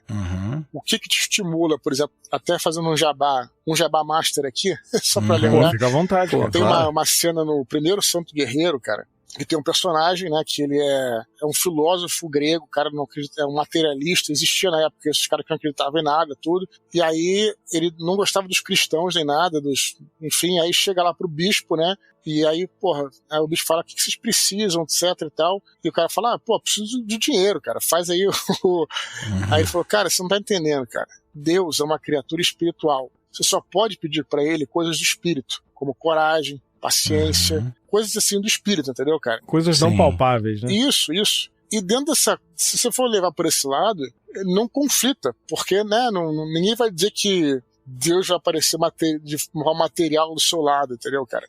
Então, até filosoficamente, pode ser que essas forças existam e que você não tem necessariamente que ter uma prova física material daquilo. Tá entendendo onde eu quero chegar? Claro, tô sim. Então, assim, é tudo muito complexo, assim, né? E até filosófico. Sim, sem dúvida. Vou aproveitar que você falou da tua obra aí e vamos dar uma voltada no tempo aqui, cara, porque eu vi tua entrevista no Inteligência Limitada, né? Foi maneiro aqui, né? Cara, e fiquei muito, muito assim... Porque, como eu te falei, eu vi a tua história, o lançamento do Batalha do Apocalipse através do Nerdcast e tal, de quem eu sempre fui fãzaço e tal, mas não sabia a história por trás do livro, cara. Você já tinha escrito o livro já estava pronto, você não tinha conseguido publicar. Você conta essa história pra gente, cara? Sim, cara. Foi uma história de autopublicação, né? Foi um case de self-publishing, né? Como a galera fala, que eu escrevi o livro, tentei mandar para várias editoras. As editoras não quiseram na época, nenhuma delas. E aí a gente acabou publicando por nós mesmos, né? Publicamos no Jovem Nerd, aí foi um sucesso, primeira tiragem, claro que era pequena. Aí vendemos tudo, etc. Aí eu falei, agora eu tenho um case de vender 500 livros, cara, de forma independente. Caraca, agora vai dar certo. As editoras vão querer. E aí passei 2 anos mandando material para as editoras. Eu tinha uma caixinha bonitinha, com o livro, inclusive, né, cópias do livro, né? É como se fosse livrinho mesmo, encadernado que eu digo direitinho e tal. Você fez um pré pra mandar já um material pronto, né? Cara, eu tinha CD, sabe? Tinha capítulos do livro, sabe? Fiz tudo direitinho e mandei. Passei 2 anos mandando para as editoras, nada funcionou. E até que, isso foi em 2007, até que em 2009 fizemos uma nova edição do Batalha do Apocalipse, que aí fizemos 4.000 livros, né? A gente fez 500, depois tivemos 4.000, e já era a época das redes sociais. Na verdade, já tinha antes, né, o Orkut, mas em 2009 já era a época que estava muito forte o Twitter, né? Sim. Na época era Twitter e Orkut e blogs. Era a chamada Era dos Blogs. Vocês vão lembrar disso. Sim. E aí, graças a essas redes sociais, né, viralizou, né, toda a história. Também teve Campus Party na época. Também era, como eu disse, era a época dos podcasts também. E aí o livro acabou pegando, né, no nicho nerd. E aí foi que a editora viu o sucesso. E aí foi entrar em contato comigo. Aí depois eu fui contratado pela editora Record e tudo, mas foi uma parada que aconteceu porque eu corri atrás, né? Nós corremos atrás, eu, Jovem Nerd, a galera toda lá, e não esperamos pela editora. Então por isso que foi um case que ficou famoso, né? Sim. Porque foi uma coisa que, porra, beleza, não tava dando certo, vamos por nós mesmos, sabe? A gente fez tudo, a gente correu atrás do público, porra, foi assim que acho que o Fernando me conheceu, né? Tudo. Foi. Foi nessa época, né? Foi nessa época aí, eu tinha um blog na época, e até teve uma galera que fez o curso lá. Sim, era dos blogs, né? Exato, eles até chegaram a fazer parte do meu blog também na época. O Alan fez um blog depois disso também. Cara, teve uma onda nerd muito forte nessa época aí, né? 2008, 2009. Claro. Né? Começou por ali. E eu comecei a ouvir o Nerdcast em 2007, cara, porque eu morava em Petrópolis e eu trabalhava no Rio. Isso. E aí eu subi e desci a serra, cara. E aí, putz, era 2h30 de ônibus. Aí eu passei a ouvir conheci o Nerdcast e comecei a ouvir. Aí eu te conheci ali. 2h30 era foda porque você não tinha. Era um programa de 1h30, né? 1 hora. E não tinha muitos podcasts na época. A galera engraçada, né, cara? Pensar nisso hoje em dia que. Cara, hoje em dia, assim, tem que escolher, né, o que você vai ouvir, tanta coisa, né? Cara. Mesmo, muita coisa. Até tinha alguns, mas tinham uns que... Muitos que não valia a pena na época, porque eram mal editados, né? Não é nem falando mal de ninguém, mas eu estou dizendo assim... Não, mas foi o início, né, do negócio. Isso, era uma enfim, não tinha interesse. Pois é. E realmente, né, então... Era bem no começo mesmo, né, cara? Eu conheci podcast em 2007 porque eu trabalhava no Globo Esporte, Globoesporte.com. E aí os caras da redação tinham um podcast de humor sobre futebol. Só que eu não gosto de futebol, mas eu ouvia porque os caras eram engraçados e tal, o conteúdo era legal. E aí eu falei, vou ver se eu acho algum outro podcast aqui que tem mais a ver com o que eu curto pra eu ouvir. E aí nessa eu achei o Jovem Nerd, né? Foi engraçado, cara, porque eu trabalhava em Ipanema numa empresa que era uma empresa pequenininha, que fazia parte de uma empresa maior, que era uma empresa guarda-chuva, né? Que eles falam. Então eu trabalhava num prédio e o andar inteiro era dividido por outras empresas ali. E o Nick Ellis trabalhava lá, cara. Sim, o Nick Ellis também foi nosso colega lá, né? O seu colega, né? Eu conheci o pai dele, o Jorge Ellis, né? Conheci ele lá. Sim, já falecido, né? Exato. Gente boníssima ele, inclusive. Sim. E aí, cara, eu comecei a ouvir o Nerdcast e, cara, nem sabia quem era o Nick. Aí um dia eu ouvi um episódio, tinha o Nick Ellis lá, e falei, será que é o Nick que senta aqui do meu lado? Caraca. Ele era um cara da tecnologia, né? Ele era um nerd, foi um dos primeiros geeks, porque o geek era, na época, o geek era o nerd da tecnologia, a gente chamava, lembra? Chamava de geek. Verdade. Hoje em dia, enfim, tá tudo misturado mesmo. Mas na época o nerd de tecnologia a gente chamava de geek. E aí o Nick Ellis tinha todos esses... E tinha o irmão dele, né, cara? Eu esqueci o nome do irmão dele. O Dado, exatamente. Tinha um blog de brinquedo, que era um blog Exato, é isso que eu ia falar. Parada de action figure, né? Muita coisa assim, né? Sim. Maneiro, cara. Legal. Bem maneiro, cara. Tem muitos anos isso, né? Isso, então foi nessa época, né, que a gente publicou, e aí a editora veio, e aí lançamos pra livraria, e aí acabou sendo sucesso nas livrarias também, né? Porque eu achei que ela falou, mas a minha editora falou, olha, a gente não sabe se esgotou o teu público, né? Porque você atingiu o nicho dos nerds todos, e não sei se isso é um livro pra nerd, e acabou sendo um livro pra todos, né? A galera realmente foi pra, enfim, pessoas que não eram nerds, estavam passando por ali, enfim, acabou indo bem também nas lojas, né? Sem dúvida, até porque a minha sogra tem um exemplar do Batalha do Apocalipse na casa dela, ela não é nada nerd, e é uma loucura mesmo, como é que a parada ficou abrangente, né? Isso aí. E em que momento, Edu, né, que intimidade, doutor Eduardo, em que momento... Esse doutor Eduardo é que ficou estranho. E em que momento você falou assim, caraca, meu irmão, eu sou um autor que vende livros. Agora a parada deu certo pra mim, tô nessa onda agora. Que hora você se deu conta disso, a chave virou pra você? Não, assim, olha, escritor eu sempre me considerei, porque eu sempre escrevi, né? Independente de trabalhar com isso, se eu trabalhasse, se eu continuasse sendo jornalista, eu ia continuar escrevendo. Sim. Eu sempre escrevi, independente do trabalho formal que eu tivesse. Mas essa transição foi justamente em 2009, quando teve essa segunda edição do Batalha, que na verdade foram 4.000 livros, a gente vendeu muito bem, e o dinheiro que eu ganhei ali, cara, era um dinheiro que, porra, era mais do que o meu salário, né? Então eu falei, pô, acho que eu posso passar a viver disso, né? Aí eu já tinha desenvolvido 2 projetos, que era do primeiro Filhos do Éden, né? Que era a trilogia, e do Protocolo Blue Hand também, que ia ser os 2 que eu ia lançar pela Nerd Store. E acabou que, quando eu fui pra editora, acabei fazendo assim, o Filhos do Éden foi pela editora, o Protocolo Blue Hand, então foi custou sendo pela Nerd Store, né? Pela Nerd Books na época, né? Sim, Nerd Books. Então foi dividindo assim. E até hoje o Protocolo Blue Hand é exclusivo da Nerd Books. Eu, inclusive, acho que hoje nem tem como comprar. Talvez um dia volte aí. Mas foi um projeto bacana que eu fiz com eles também, né? Então ficou exclusivo deles lá, enquanto os meus romances passaram a ser publicados pela editora Record. Pô, muito massa. Muito legal, cara. Muito legal. Então você já tá no teu 8º livro, né? O Santo Guerreiro Ventos do Norte é teu último, não é isso? Pô, deixa eu fazer as contas. Vamos lá. Vamos lá. Tem o Batalha do Apocalipse, tem 4, mais 3 livros, então até a trilogia angélica são 4. Tem o Protocolo do Blue Hand, né? Ok, beleza. Tem o Filhos do Éden Universo Expandido, que é um livro que a gente fez quando encerrou a tetralogia. A gente fez um livro ilustrado, né, que mostra como é que é o universo. Então, são 6 e os 2 do Santo Guerreiro, né? São 8.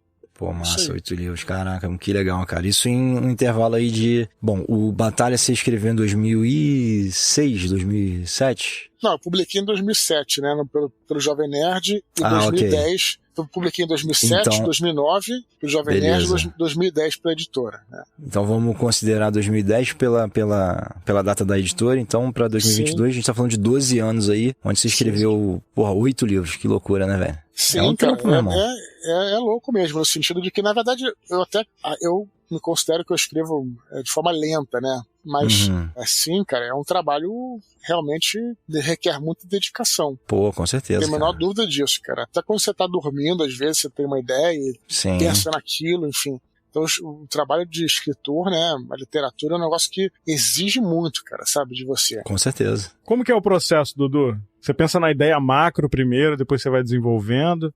Como que é o teu processo pra escrever? Bom, eu tenho Se é que você pode falar, né? Às vezes o cara vai dar a receita do bolo aí. Não, tenho a ideia, né, do livro, né, cara? E aí depois vou escrevendo, né, assim, primeiro fazendo uma espécie de escaleta, né, vamos dizer assim, de um organograma do que vai ter no livro, depois esse organograma passa a se transformar num roteiro, né? Às vezes eu uso alguma técnica literária quando eu tenho um problema, mas eu, em geral, não sou guiado por técnica nenhuma, sabe? Tipo, eu simplesmente, isso é uma coisa que já tá meio que incorporado, sabe? Essa visão de narrativa, tal, de coisas que eu estudei, coisas que eu vi e tal. Então eu preparo um roteiro, com o que vai acontecer em cada capítulo, e aí depois de eu preparar esse roteiro, eu começo efetivamente a escrever, e aí começo a escrever, depois que eu termino, eu reescrevo, que aliás é uma das partes mais importantes, você pegar tudo e reescrever, e depois faço várias revisões, né? Então, basicamente isso. Mas eu não consigo começar a escrever sem ter um roteiro, porque aí o mapa do caminho eu não me perco, né? Porque senão o grande problema é esse, cara, é você se perder no meio, e aí você fica à deriva, e aí você não tem como... Fica muito difícil de você voltar e perde o fio da meada, né? Esse é o grande problema. Pelo menos pra mim. Tem gente que faz diferente, que sai escrevendo, que tem uma habilidade mental, né? De guardar tudo ali. Eu tenho que fazer esse roteiro aí que eu faço, né? Pra não me perder, né? Interessante. Bom, maneiro. Pô, eu imagino que deve ser muito difícil, cara, escrever um livro. E pra mim, eu fico me imaginando nessa situação, eu ia muito me perder no meio do caminho. Sem saber pra onde ir. Então, tem que ter essa coisa do roteiro, e tem que ter disciplina e muita concentração, cara, sabe? Porra, 2 coisas que eu não tenho, cara. Pois é, cara, sangue frio também, porque o que acontece muito é quando você escreve pela primeira vez um texto, né, digamos um capítulo, muitas vezes ele fica ruim, não fica de acordo com a ideia que você teve. Pela prosa mesmo, né, não fica esteticamente bom. Mas aí que tá, você tem que ter o profissionalismo de voltar, insistir e consertar, melhorar.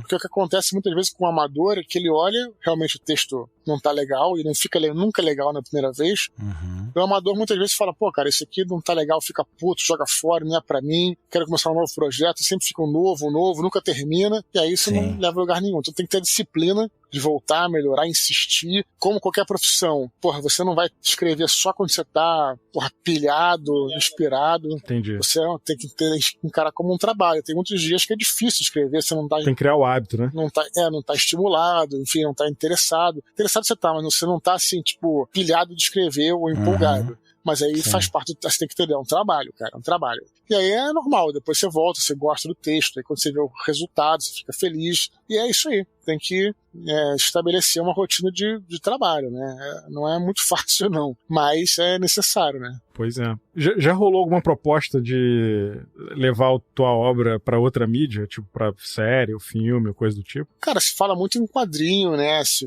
Mas é aquela coisa, né, cara? Eu gostaria de que isso fosse feito por mim, né? Um roteiro, já uma parada. Cara, eu tô cada vez mais animado, assim, e feliz por escrever prosa, escrever romance. Então eu acabo me emendando um projeto no outro, acabo que eu não consigo fazer mais nada, né, cara?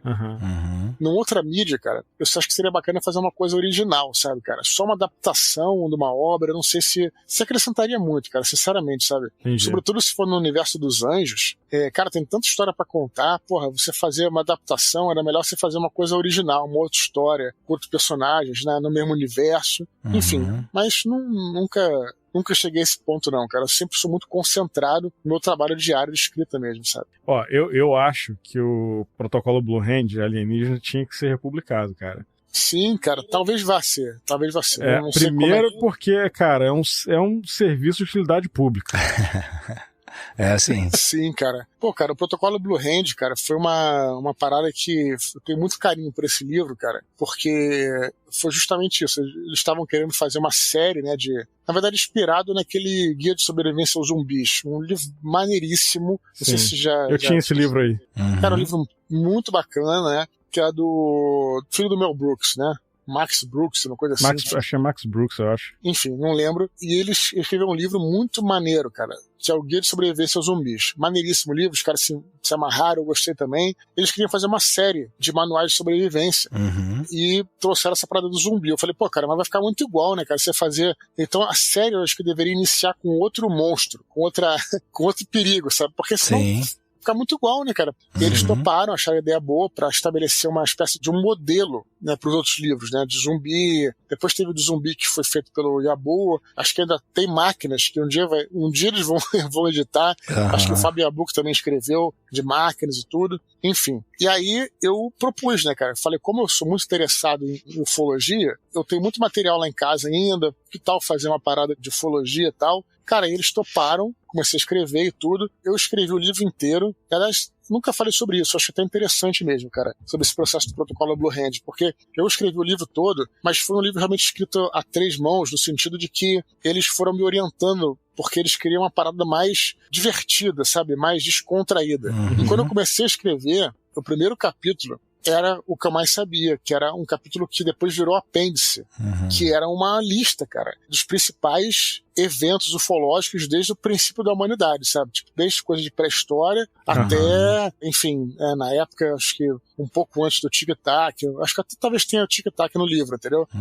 Então eu cataloguei a maioria dos grandes eventos ufológicos, abduções da Betty Barney Hill, logicamente o início da grande febre de ovos, né, em 47, lá com o voo daquele cara que eu esqueci, que ele sobrevoa e é perseguido pelos supostos voadores e tal. Na verdade, começa antes, né? Idade Média, como é que eles eram vistos no período romano, os alienígenas do passado. Cara, eu fiz uma pesquisa assim muito grande. Então, eu gostei pra caramba daquilo. Acabou que depois virou apêndice a parada, né? Porque eles queriam que começasse um tom mais divertido, mais descontraído, meio um pouco de comédia. Era uma coisa meio mistura do Guia de Sobrevivência aos Zumbis com o Guia do Mochileiro da Galáxia, que é um romance, mas que tem esse clima, né, mais engraçado, né, coisa toda. E aí foi isso, né, que acabei fazendo. Eu me lembro que pra fazer, fiz a parada dos que tipos de alienígena tem e tal. Cara, se você tem uma ideia, eu assisti, vocês não têm ideia de quantos filmes de alienígena eu assisti. Assim, mas tô falando de filmes dos anos 50, cara, sabe? Sim. Tipo, Caraca, sim. daqueles antigos mesmo, sabe? Cara, eu me lembro que na época eu tinha um gravador de DVD e eu alugava, tinha uma locadora famosa perto da minha casa, eu era sócio de duas, né? Uma que é normal e outra que tinha tudo de filme de antigo e tal. Pegava os filmes, copiava, porque eu não conseguia ver na hora, né? Copiava, eu tenho aqui, uma porrada de DVD gravado com esses filmes, né? Pra uso pessoal, logicamente, né? Na pirataria. Passava de um videocassete pro outro, né? Na verdade, já era DVD, né? Passava pro DVD. Queimava com aquele gravador de DVD, sabe? Sim, sim. Enfim. Nero, famoso Nero. Famoso Nero, exatamente. Vamos dar só uma vetadinha nessa parte aqui pra evitar que a Polícia Federal nos procure, mas é coisa básica, tranquilo, gente. Exatamente. Então, cara, muito legal, assim, cara, eu fui vendo, foi um trabalho de pesquisa muito legal, até nessa parte da cultura pop, cara, ver justamente como é que os alienígenas eram vistos, nos anos 50, nesses primeiros filmes, como é que era, como é que a coisa foi evoluindo, contatos imediatos de quarto grau, que já era mais recente, entendeu, cara? Como é que foi mudando a coisa, né? É verdade. Né? E aí coloquei tudo isso no livro, tem essa parte dos alienígenas, depois tem a parte de como é que você resiste a eles, depois tem a parte de como é que se tivesse uma invasão, como é que você deveria proceder, enfim, aí fui transformando tudo, né? Aí fizeram um design maneiro lá, bacana, com, como se fosse umas paradas de máquina de escrever, alguns pontos diário, e tal. Né? Sobrevivência. É bem maneiro a diagramação mesmo, que tem parece que tem coisa anotada a caneta, né, cara? Isso é maneiro. Sim, anotei aqui, ó. Leia isso primeiro. Aqui, ó, tem outras observações também. Muito legal. Cara, a arte do livro é incrível, né, cara? As ilustrações. Sim, as ilustrações também. Então foi um livro que aquela coisa, pouca gente leu, porque foi um livro que só saiu, até hoje ele só estava, hoje ele não está disponível em lugar nenhum, mas só ficou disponível na Nerd Books, né, cara? Mas foi um livro que eu tenho muito carinho por ele, pra você ver esse processo todo que eu fiz, cara. Você imagina o que é assistir os filmes todos e anotar. Sim. E eu anotei, frases, sabe, cara, citações e tudo, sabe, cara? Então foi muito maneiro e me fez voltar a esse tempo de criança, que era a época que eu te falei no início, que eu era caçador de OVNIs, entendeu? Sim. Então eu tenho muito carinho por esse livro por esse motivo, né? Cara, a gente tem a mesma idade, então acho que você vai lembrar, assim, uma coisa que me impactou muito na infância foi a Noite Oficial dos OVNIs. Passou no Fantástico na época. Claro, eu tenho vocês têm aqui no cataloguei aqui. Cara. Pô, aquilo foi... Eu fiquei com medo de sair na rua à noite depois daquilo. Todo mundo... Não, o que passava no Fantástico na época a gente ficava cagado, né, cara? É verdade. Quando tinha matéria de exorcismo, por exemplo, Cruz credo, cara. Meses sem dormir, né, que aparecia, que eles colocavam como se fosse uma parada verdadeira, né, cara? Sim. Na realidade, se você pensar, cara, hoje em dia aquilo seria impossível. Senão, o Fantástico era uma fábrica de fake news, né, cara? Se você for pensar naquela época, né? Porque tinha isso, né? Colocavam assim como se fosse a garota que foi dominada pelo demônio. E você acreditava, cara. Simplesmente acreditava. Eu tinha medo da múmia de Tutankhamon, cara. Sim, cara, exatamente. Não tinha onde confrontar a notícia, né, cara? Exatamente, não tinha onde confrontar. Recentemente, não sei porquê, eu vi uma reportagem de uma menina que também, mostrava no Fantástico, que chorava sal, cara. A garota chorava sal, assim, saía sal da... Grãos de cristal, né? Isso, de cristal. Já viu isso? Qual é a parada? Já, cara, já. Cara, os caras colocavam como se fosse uma parada verdadeira. Sim. No Fantástico, não sei o que tal, a menina que chora... Cara, não fode, né, cara? Atenção, você querido ouvinte que está aí incauto, já vou avisando. Daqui pra frente é só referência de velho, tá? Se você ficar perdido, não esquenta a cabeça, vai no Google e procura as referências, porque se você tem menos de 30 anos, você não vai entender nada. Eu disse nada. Vamos voltar pro episódio. Poucas histórias mexeram tanto com os libaneses de Bekaa quanto a que foi revelada esta semana. Uma menina de 12 anos está intrigando a comunidade médica do Líbano. Quando ela chora, é muito diferente de lágrima, o que escorre dos seus olhos. Com cuidado, Mohamed abre o olho da menina. E, de repente, salta da pálpebra uma pedrinha cristalina. É isso aí. E aí tu imagina como é que a molecada era traumatizada, cara. Como é que você ia dormir depois disso? O Ribas é problemático por causa disso aí, cara. Pô, passava os Trapalhões, de 7 às 8, e começava o Fantástico, cara. Aí era o terror. Porra, se tu ficasse até tarde, tu não dormia mais não, cara. Até porque no sábado tu já ficou até de madrugada esperando o Cine Privé pra ver um peitinho que não aparecia. Não, pra ver Manoel, pô. Porra, mano. Não, isso foi mais pra frente, né? Na minha época era o Super Cine, né, cara? Super Cine, isso era maneiro. Isso foi mais pra frente. Cara, Super Cine era sábado à noite, né? Era sábado à noite, é. Era isso aí, sábado à noite. Isso aí, Super Cine. Nossa, vem a musiquinha do Super Cine na minha cabeça agora.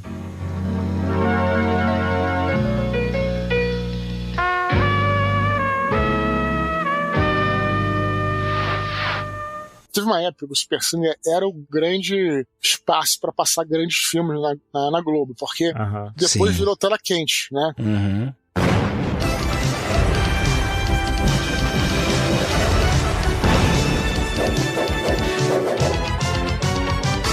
Mas o tela quente virou, que era onde tinha os grandes filmes. Mas antes era o Super Cine. A história do tela quente aconteceu pelo seguinte: o Super Cine já era um grande sucesso, que era no horário nobre, tinha no domingo maior, mas não era no horário nobre, era no horário bem mais avançado, tudo.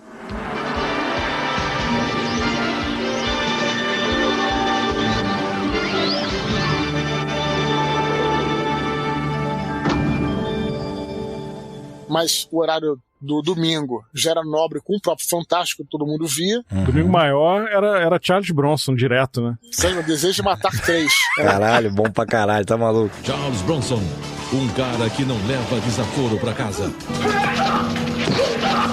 Você vai trabalhar pra mim. Ajudando a polícia a enfrentar uma perigosa gangue. Desejo de Matar 3, neste domingo, depois de No Limite, em Domingo Maior. Passaram várias vezes Desejo de Matar 3. E aí o que acontece? Aí o Silvio Santos, sabendo que não poderia competir nem com o sábado e nem com o domingo, ele criou esse, eu acho que era Cinema em Casa, assim, para passar na segunda. Uhum. Porque segunda era o dia mais morto da Globo. Sim. E aí que nasceu o Tela Quente na segunda-feira, porque a Globo falou, então eu vou fazer uma coisa melhor do que o Silvio Santos, entendeu, cara? Sim. E aí que a Tela Quente veio pra segunda, que a segunda se tornou o grande... Mas, cara, não sei nem porque eu tô falando isso num podcast sobrenatural. Pô, cara, mas aqui, a nossa lógica aqui é essa, cara. Não ter lógica nenhuma, isso é muito maneiro. Que eu acabei de lembrar, cara, quando o Silvio ia lançar o Rambo, cara, no SBT, e a Globo emendou a novela, cara, um capítulo no outro, pra atrapalhar a execução do Rambo lá no outro canal, no SBT, né, cara? E o Silvio aparecia fazendo, não, fique calmo que... Porque dava comercial na Globo, você botava no SBT pra ver se já começou o filme, né? Uhum. E aí o Silvio aparecia, não, calma, que vamos esperar acabar, calma. Cara, ele esperou acabar a novela. Peraí, que eu gostei desse... Tu gostou da imitação? Pô, gostei, cara. Eduardo, obrigado, cara. Ninguém valoriza a minha imitação do Silvio. Vou fazer de novo pra você aqui, ó. Normal, oi, mas calma aqui. Já vem. E ele falava isso mesmo, cara. Mandava esperar, cara, que ele ia esperar. E esperou, mané. E quando o programa dele acabava, e não tinha acabado na Globo ainda, ele atochava a Pantera Cor-de-Rosa. E ficava lá, ó, enchendo linguiça. Cara, que loucura, mano. TV nos anos 80, 90, meu, era muito maneiro, velho, muito maneiro. Era um território selvagem. E eu ficava puto, cara, porque eu queria ver Super-Herói Americano no SBT. E meu pai... Pô, cara, mas eu gostava de ver essa série do Super-Herói Americano porque tinha ET na série. Foram os alienígenas que deram pra ele o traje lá. Isso é mais uma prova do que eu tava falando no início, de que a nossa geração foi a geração dos aliens. Tudo tinha ET. Cara, eu adorava esse programa, esse seriado. Eu lembro claramente de uma parada que nunca vou esquecer, que eu assisti a Chamada, né, no SBT, na época era TVS, pra você ter uma ideia. Sim. A Chamada... Caralho, é muito bom falar com gente da nossa cidade, né? Muito bom, mano. Pô. E apareceu uma cena, cara, dele voando, destrambelhado, né? E ele não conseguia controlar, e batia a cabeça numa parede e rachava a parede. Né? Essa era uma cena da Chamada. E aí, cara, eu fui falar com a minha mãe, né? Pô, mãe, eu posso assistir? Eu não sei aqui qual é a idade. A idade que a criança pede pra assistir, né? Posso assistir e tal, esse filme aí, que sei lá o que era. Que aí, porra, eu vi que o cara bate a cabeça na parede e quebra a parede. Eu lembro que a minha mãe falou, o quê? ele baixa a cabeça da parede e quebra a cabeça? De jeito nenhum. Achando, sabe? E na verdade, o cara lembra, ela entendeu errado, isso ficou gravado na minha mente. Mas era isso, né? Os alienígenas traziam um traje que tinha poderes, só que ele perdia o manual de instrução, e aí ia ter que aprender a usar esses poderes. Isso era legal, porque você nunca sabia quais poderes ele poderia desbloquear do traje, sabe? Eu achava isso irado. E aí pra voar, ele voava, não sabia voar direito. Enfim, tinha vários poderes lá que ele não sabia usar. E não tinha nem YouTube na época pra ele ver um tutorial, né? Nada. Isso. E ele tinha um parceiro que era do FBI, então o cara levava ele sempre pros casos, né? Tem um crime acontecendo, ele vai... Cara, eu adorava esse negócio. E, cara, tem esse episódio é demais, cara. Demais. Vocês têm que ver. Tem no YouTube, só que sem legenda. Então talvez seja difícil. Bom... Eu acho que tem na Amazon Prime, cara. Tinha, pelo menos. Não sei se porque aqui no Brasil não tem, né? Acho que no caso só no YouTube. Mas talvez tenha aí no Canadá, tenha na Amazon Prime. Cara, eu vou tentar descobrir o nome do episódio, cara. Que esse episódio é demais, cara. E, aliás, ele é um episódio que todo mundo tá nos escutando e gosta do tema. Tem que... Porque mistura alienígenas, né? Que é a história... Na verdade, não alienígenas, mas a história dele tem a ver com alienígenas. Sim. E, cara, é uma casa mal assombrada. E essa casa mal assombrada, ela tem vários fenômenos acontecendo nessa casa e que, veio fantasmas e tal. E aí, como ele tem o traje, um dos poderes do traje, que ele não sabia que ele desbloqueia, é conseguir acessar a quarta dimensão. Caraca. Cara, irado, assim, maneiro, cara. Cara, a ideia é foda demais mesmo, sabe, cara? Muito foda. Então ele consegue contato com essa entidade que tá dentro da casa, e a entidade é agressiva, cara. Então a entidade joga lá umas paradas nele, sabe? Tipo, joga lá uma... Já tô com medo aqui, cara. Cara, é sinistro. É sinistro esse episódio, cara. É sinistro. Eu vou tentar descobrir, depois eu mando pra vocês o... Mas é irado. O conceito é foda, porque mistura a coisa do sobrenatural, né? Com um troço... Cara, podemos chamar de científico, né? Sei lá, os poderes do traje, né? São poderes em tese de alienígenas, né, cara? Cara, eu achei demais, cara, esse episódio, cara, demais. Vou tentar encontrar esse, pelo menos esse eu já revi, eu confesso que eu não entendi muito, claro, eu já tinha visto, né, na época, mas eu não entendi muito bem no YouTube, porque, cara, eu me viro bem em inglês, mas eu não consigo acompanhar tudo, entendeu? Em inglês. Mas se conseguir uma legenda, pelo menos legenda em inglês, eu acho que eu consigo assistir melhor, cara. Já facilita um pouco mesmo, né? Quem não convive diariamente com inglês, realmente, pelo menos a legenda já te dá uma força, né? O Ribas, aí é inglês ou francês, cara? Aqui em Montreal é francês. Mas eu não falo nada de francês, cara. Eu moro aqui há 2 anos. Mas você fala a galera em inglês? Cara, eu falo inglês, mas, por exemplo, o bairro que eu moro aqui é muito francês. Então, se eu vou no mercado, a pessoa do mercado não fala inglês. Então, eu tive que aprender um mínimo de francês ali só pra eu poder sobreviver, entendeu? Mas é meio tenso, assim. Mas então teu inglês não melhorou, então, aí? Então, eu tô em Montreal há 2 anos só, né? Eu morei em Toronto por quase 5 anos. Então lá eu falava... Mas, assim, hoje eu trabalho numa empresa da Ucrânia. Então me comunico em inglês com as pessoas de trabalho. Teu inglês tá bom, então. Sim. Você entende bem, tá bom. Sim. Eu vejo filme em inglês sem legenda numa boa, assim, sem fazer esforço. Não é o meu caso propriamente, assim, sabe? Porque, assim, no dia a dia, né, eu mando e-mail em inglês, falo inglês, reunião toda hora. Então, virou um hábito, né? Então já pode procurar pelo programa, mesmo que só que esteja no YouTube, você vai se amarrar. Eu vou dar uma olhada, com certeza. Cara, eu assisti o filme do ET no cinema com a minha mãe, eu tenho essa lembrança. Foi em 82 que lançou, né? Sim, acho que foi, né? Enfim, fomos na mesma época. Foi o estopim pra eu gostar de ET, de ufologia e tal. Foi o filme do ET, pra mim, né? Eu tinha 5 anos, por aí. Nem sei se tinha essa questão de faixa etária na época, né? Não só você, como acho que muita gente, né, cara? Pra mim foi estopim não só pra gostar de alienígena, como eu gostei de escrever, porque depois eu voltei pra casa e fiquei louco, cara. Fui escrever uma história em quadrinho que tinha a ver com ET e aquela coisa toda. Eu me lembro que eu assisti, cara, aqui em Copacabana, tinha um cinema, cara, que foi o último grande cinema, se bem que até hoje tem o Roxy, que tá fechado, tudo bem, mas fechou pela pandemia. Mas chamava Rian, era um cinema na praia, que na praia que eu digo, né, na Atlântica, né? Cara, era um cinema, vocês não têm ideia, colossal, cara, colossal. Na época, né, o cinema de rua existia, era uma outra realidade também, as coisas vão mudando. Sim. Cara, era um puta de um cinema, e eu assisti lá, cara. Me lembro, aí ficou marcado, né, porque era aqui próximo, né, e um puta de um cinema, né. Então, assistindo também no cinema, cara, o ET. Pô, e era uma época que o cinema era um evento, né, cara? Porque Sim. Os filmes demoravam a passar na TV. Demoravam anos, né? Depois que lançavam no cinema. Ia passar na TV dali a 1 ano, 2 anos, né? Não sei mesmo, porquê. demorava pra caceta. Demorava muito, né? Então, assim, não tinha videocassete nessa época aí. Sim. Né? 82, 85, não tinha videocassete. Então, ir no cinema era um evento, né, cara? Você saía do cinema maravilhado com aquilo ali, né? Sim, cara, eu lembrava que era muito mais acessível que hoje. Era uma parada... O cinema, na verdade, ele foi formatado justamente para ser uma diversão acessível a todo mundo. Porque tinha o teatro, que era mais caro, porque tinha atores, enfim... Era mais elitizado, né? Era uma apresentação por dia, né, o teatro, né, cara? E o cinema, ele... podia emendar uma sessão na outra e era uma diversão para criança e adolescente, basicamente. Não só, né, lógico. Mas foi concebido para isso.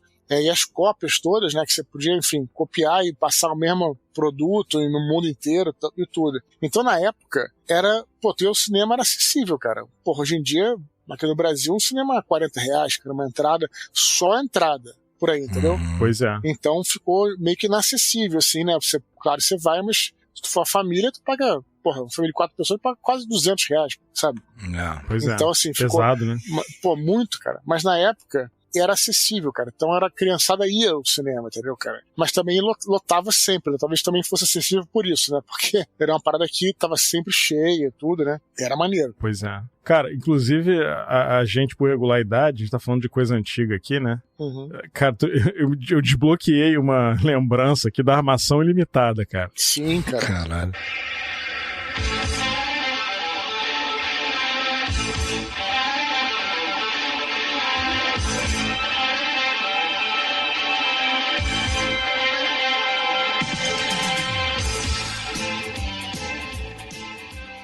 A amiga dela, a Ronalda Cristina, ela tinha uma filha híbrida de alienígena. Caralho. Vocês lembram disso aí? Caralho, meu irmão. Tu buscou o troço do nada, mano. Tu lembra disso, Dudu? Lembro, cara. Lembro sim. Caraca, a filha dela era híbrida de ET. Cara, a ideia da Armação Limitada era muito boa, né? Porra, era assim, cara. E misturar, era bem...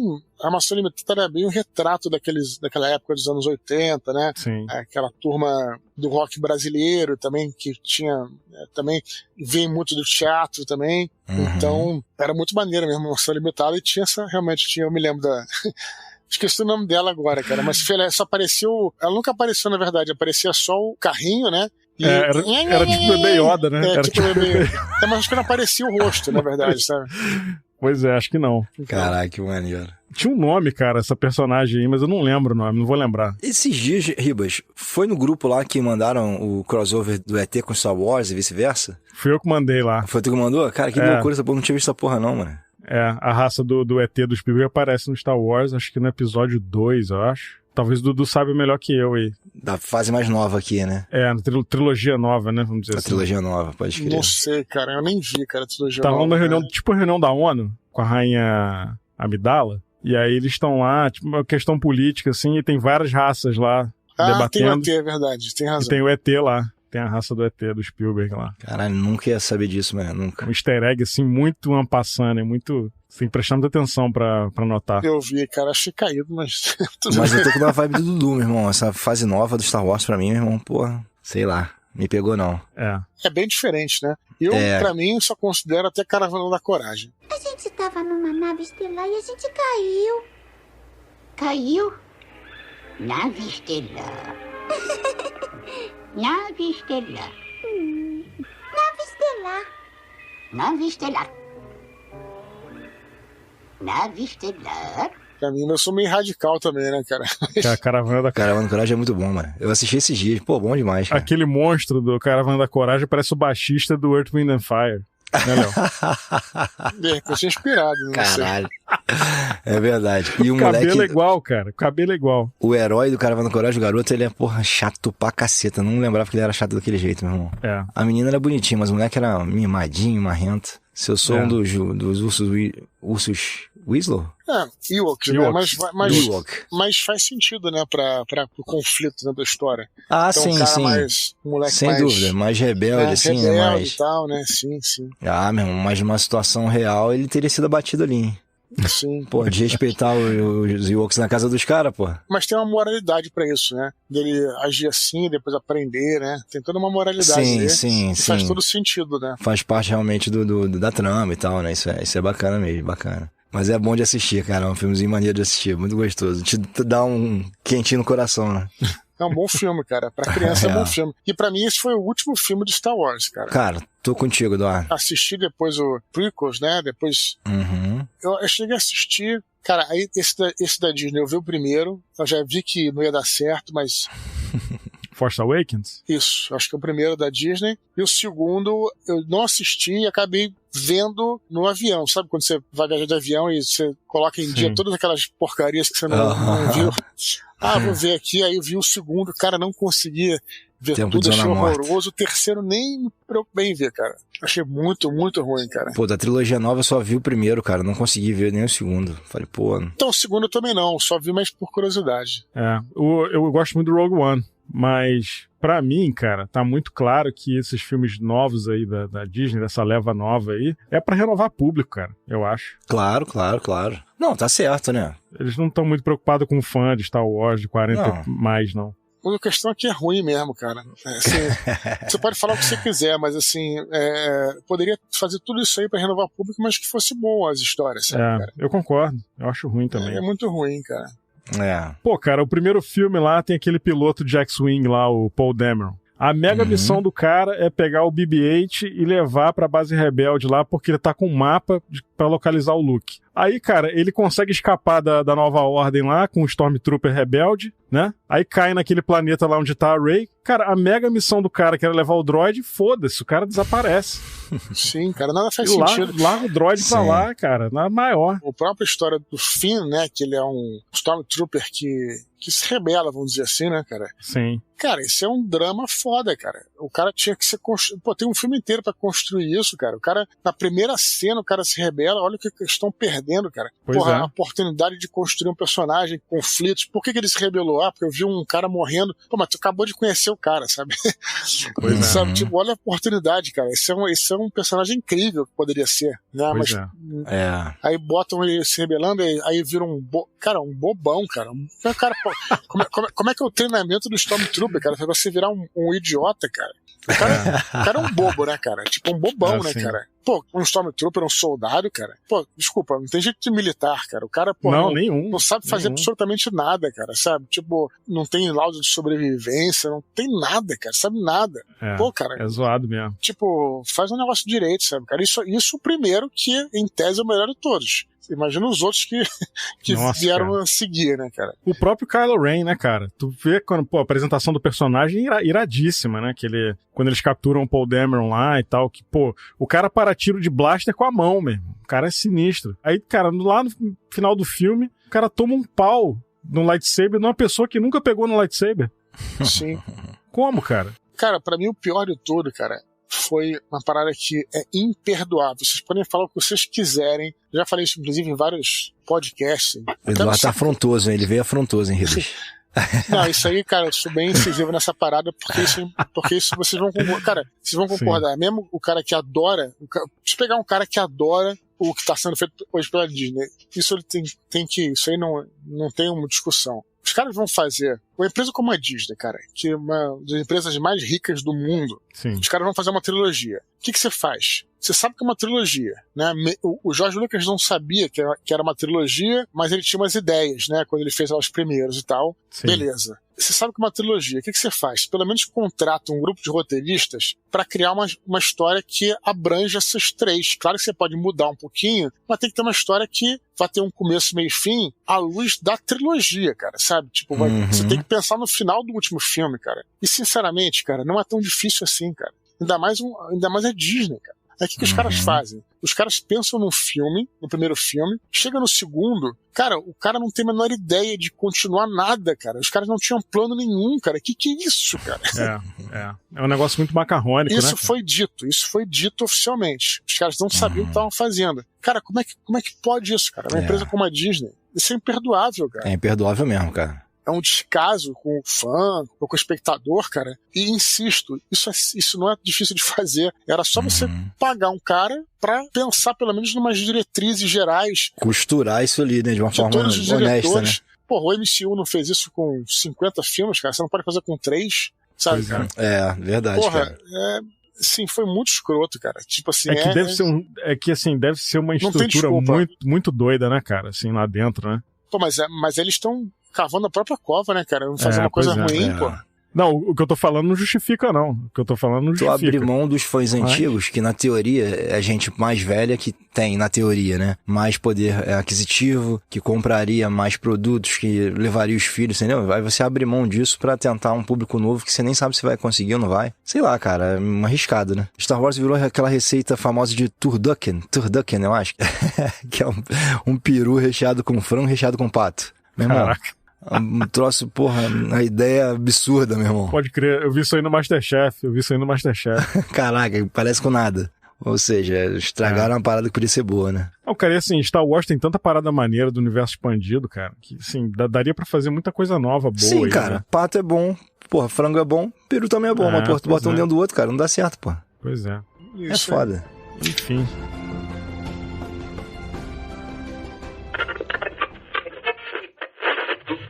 Quando te perguntarem qual rádio você ouve, responda ZYP23, Paranormal FM.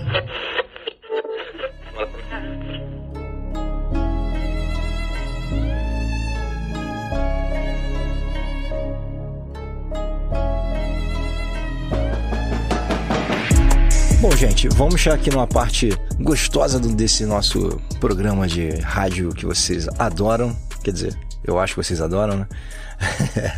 Que é a participação da galera na nossa caixinha interativa aqui do Instagram. Hoje, especialmente com a participação do nosso querido Eduardo Spor aqui. Muito obrigado de novo pela sua presença, Dudu. Vamos ver se tem perguntas aqui relevantes pra você, hein? Vamos lá. Se forem relevantes, a gente faz também, porque, como falei, a gente não tem um compromisso com nada. Pode mandar aí, cara. Primeira pro Dudu aqui, ó. Do Alexandre Caetano, de São José dos Campos. Dudu, além do protocolo Blue Hand, você já escreveu mais alguma coisa sobre aliens? Não, cara, não escrevi, não. A não ser livros que não foram publicados. Ah, massa. Eu comecei na verdade, a minha trajetória, como eu te falei, começou lá com... A primeira coisa que eu escrevi foi uma história em quadrinho baseada em ET, o extraterrestre, né?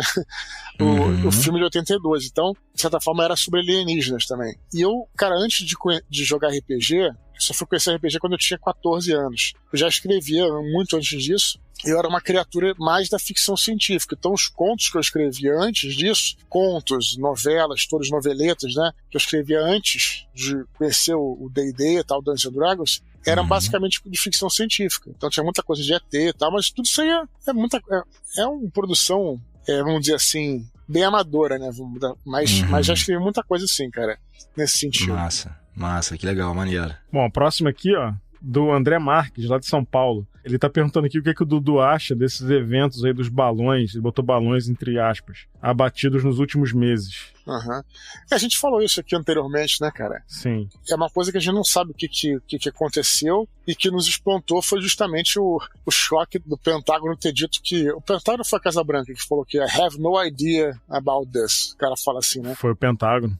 E também tem a teoria não sei se da conspiração e tal, que é a história de que se foi uma cortina de fumaça para esses acidentes, para esse tal acidente, né, que teve, acho que foi em Ohio, se não me engano, né? Sim. Outra aqui, não sei se foi bem uma pergunta, se foi um requerimento que ele fez aqui, ó. Liandão. Lindão? Liandão, é o Leandro Oliveira. Liandão. Boa, gostei do apelido dele. Pô, tô achando que ela tava me chamando de lindo, achei estranho isso. Pô, cara, a fama traz benefício, mas não vamos exagerar, né, Dudu? Mas... Pois é.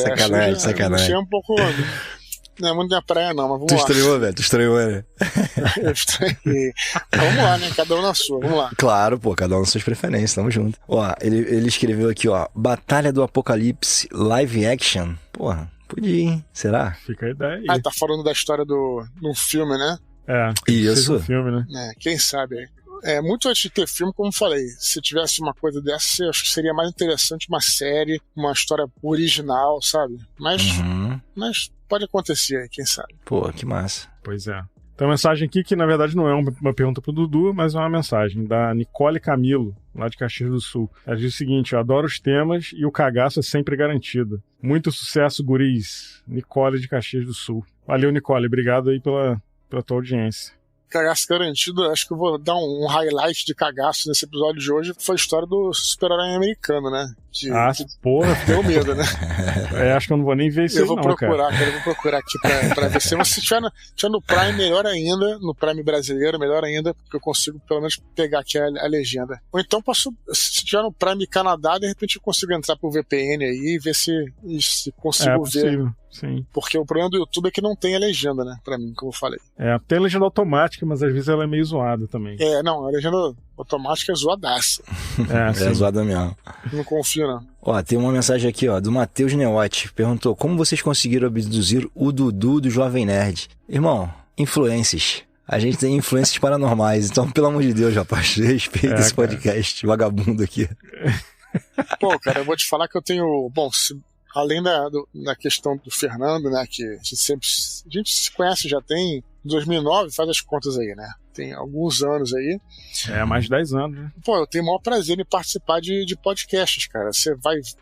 Nunca ninguém vai poder dizer que não participou porque o podcast, porra, num grande ou pequeno, ou médio, cara, pra mim isso aí não é irrelevante. O importante é a nossa conversa aqui, o importante é a vontade que se tem de trocar uma ideia, né, cara? E, enfim, eu sempre participo de todos que me convidam. Claro que posso, às vezes um ou outro, tô viajando, né? Mas eu faço um maior esforço para estar sempre participando, cara. Então, eu diria assim que não tem nenhum problema, não. Tem o contato do Fernando, mas tem o maior prazer em participar de qualquer outro que me chamarem aí, cara. Pô, massa, que legal aí, tá vendo? Então esquece que a gente falou de influência, tá, cara? Ele faz isso por caridade mesmo. Também tem.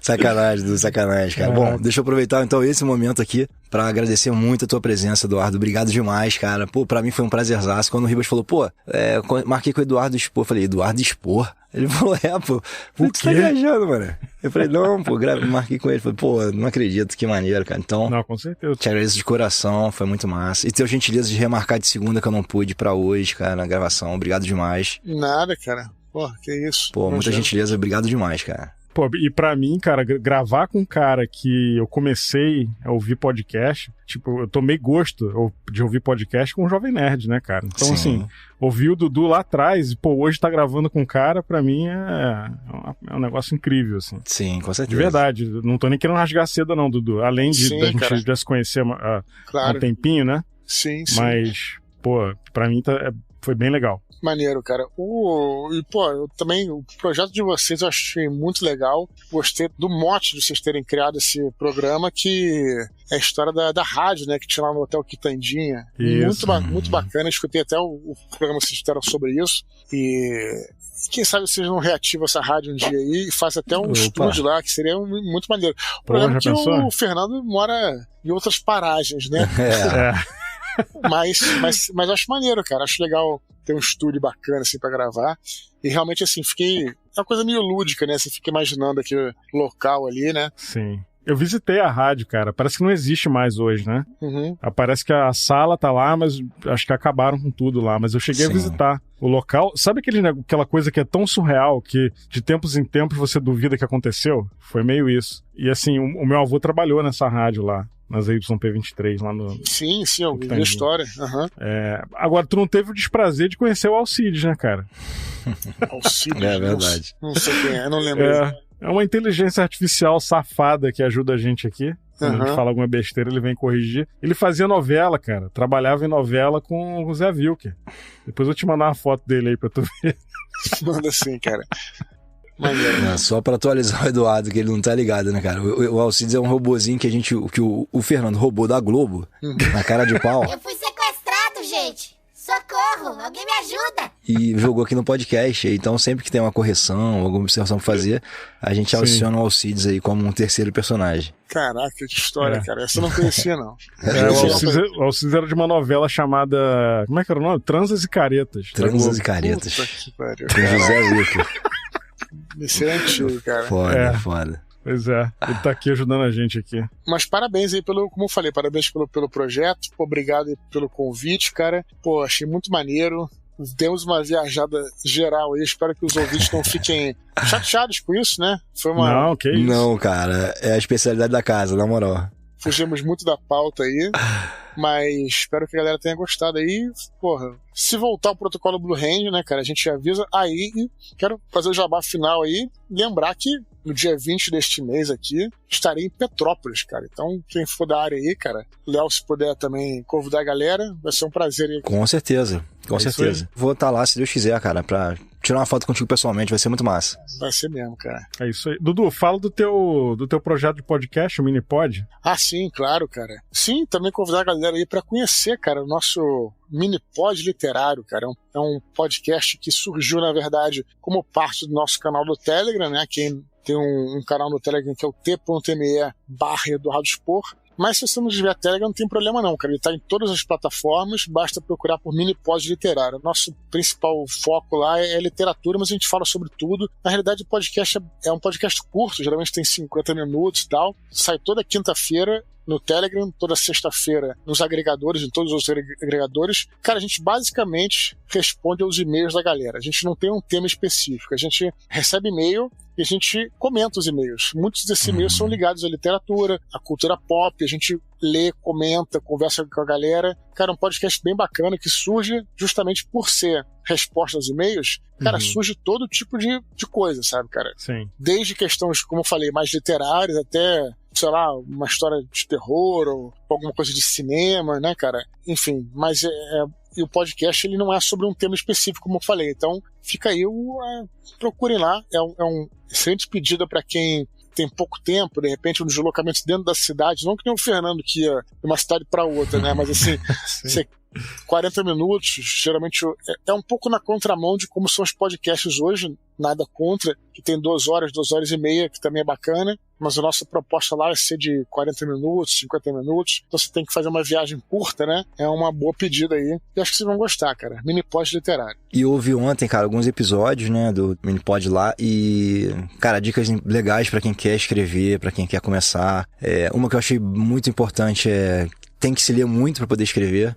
Sim, isso é importante demais. A leitura é muito importante, cara. A gente tem que ler mais mesmo. Abandonar um pouquinho esse lance de consumo imediato de vídeo, coisa de 30 segundos, meu irmão. E, né, se aprofundar nas coisas, degustar mais as coisas. Pra quem curte aqui esse podcast, cara, e talvez que deve gostar de sobrenatural, histórias de terror, cara, a gente tem final do mês de outubro, que é o mês das bruxas, sempre a gente faz um especial, né, que é dividido em 2, porque tem muito conto, muito causo, que é a gente lendo os causos de terror que a galera nos manda e comentando, né? Legal. Então, é só você procurar lá, enfim, se entrar na página, dar um search por Dia das Bruxas, né? Como são 3 anos de programa, já tem 6 programas de Dia das Bruxas que a gente faz. Legal. E é tudo isso, lendo relato. A gente lê o relato e comenta. Mas são contos fictícios ou não relatos? Não, coisa que aconteceu com a pessoa. Relatos mesmo, tá. Não tem nada de fictício, não. Tanto, o que a gente faz ali é ler, né, e comentar, né, e é que a gente considera também uma espécie de contação de histórias, né? Porque o nosso foco é literatura, mas também é basicamente assim, é sobre criação, contação, história, sabe, cara? Então, a gente considera isso uma mídia também, sabe? Claro. Você se reunir pra contar histórias de terror, como a gente fazia quando era moleque, do Play, é uma mídia, não deixa de ser uma mídia, entendeu? De transmitir alguma mensagem, tá entendendo? Sim. Então a gente considera. Então temos esse especial, a galera manda, e cara, tem cada história que você fica doido, cara. Pô, maneiro. Desde histórias assim que o cara viu alguma coisa, até histórias de que aconteceram coisa estranha, sabe? Que você não sabe se aconteceu ou não, mas o cara picou a mula, sabe? Pra não ter problema. Tem uma história bacana, cara. De repente a gente pode fazer um segundo episódio contigo aí, trazendo umas histórias dessas aí pra gente ler juntos. Pô, maneiro. Comentar, né? Seria legal. É porque essas já foram lidas lá, né, no caso, né? Mas não sei, podemos fazer uma análise de alguma coisa. As pessoas gostam tanto disso que até teve mensagem aqui perguntando, cara, se a gente não ia fazer um formato de relato dos ouvintes e tal. As pessoas gostam muito desse tipo de experiência, muito legal. É mais fácil vocês pegarem dos seus ouvintes e aí eu venho comentar com vocês aqui. Pô, legal também. Show de bola. Legal. Maneiríssimo. Vamos fazer. Bom, só para deixar claro aí pra galera que tá ouvindo, a gente vai deixar os links do Eduardo aqui na descrição desse podcast, desse episódio. Link do evento, Instagram do Dudu, do Minipod também. E é isso. Dudu, obrigado pela tua participação aqui com a gente mais uma vez, cara. Pô, valeu, cara. Obrigado. Muito legal mesmo. E deixar aquele recado de sempre, né, Léo? Quem quiser ouvir aí o Paranormal FM, a gente tá disponível nas principais plataformas de streaming. Lá no YouTube também a gente publica os episódios lá, semanalmente. E é isso. Segue a gente nas redes sociais e não esquece de avaliar o podcast na plataforma que você ouve, que isso vai ajudar bastante a gente a crescer também, né? É isso aí, cara, isso aí. E a gente tá com o nosso Apoia-se também ativo, que é o apoia.se/paranormalfm, e a gente tem uma meta já pronta lá pra, quem sabe, conseguir fazer o nosso audiobook, fazer nossas ilustrações, os projetos que a gente tem na gaveta aí. Se você quiser, se você puder, apoia a gente lá. É isso aí. Eu quero fazer uma última pergunta pro Dudu aqui antes de terminar, de vez. Eu quero saber aonde que tá o Blue Hand. Alguém escondeu ele, tá num lugar seguro? Tem que estar num lugar seguro quando aparecendo os ETs aí, né, cara? Se ele chegando, ele tem que estar protegido, sem dúvida nenhuma. Pois é. A gente já tem uma informação privilegiada aí, ó. Tem contato com o Dudu. Se der uma cagada aí, der uma invasão, né? Tá num bunker, né? Sim. Vamos subir essa hashtag aí, pô, pra liberar novamente o protocolo Blue Hand, né, cara? Pô, dos alienígenas, pô. Sim, cara, sim. Pra gente liberar essas edições, uma edição nova aí, pô, vamos subir isso aí pro Jovem Nerd se sensibilizar, porque daqui a pouco eles chegam, pô. Isso aí. Eles chegam, quando eles chegarem a gente tem que estar preparado. Como a gente diz aqui, né, Ribas? Não dê margem. É, isso aí, exatamente. Então é isso, gente, vamos ficando por aqui, até o próximo episódio. Valeu. Valeu, galera. Até a próxima aí.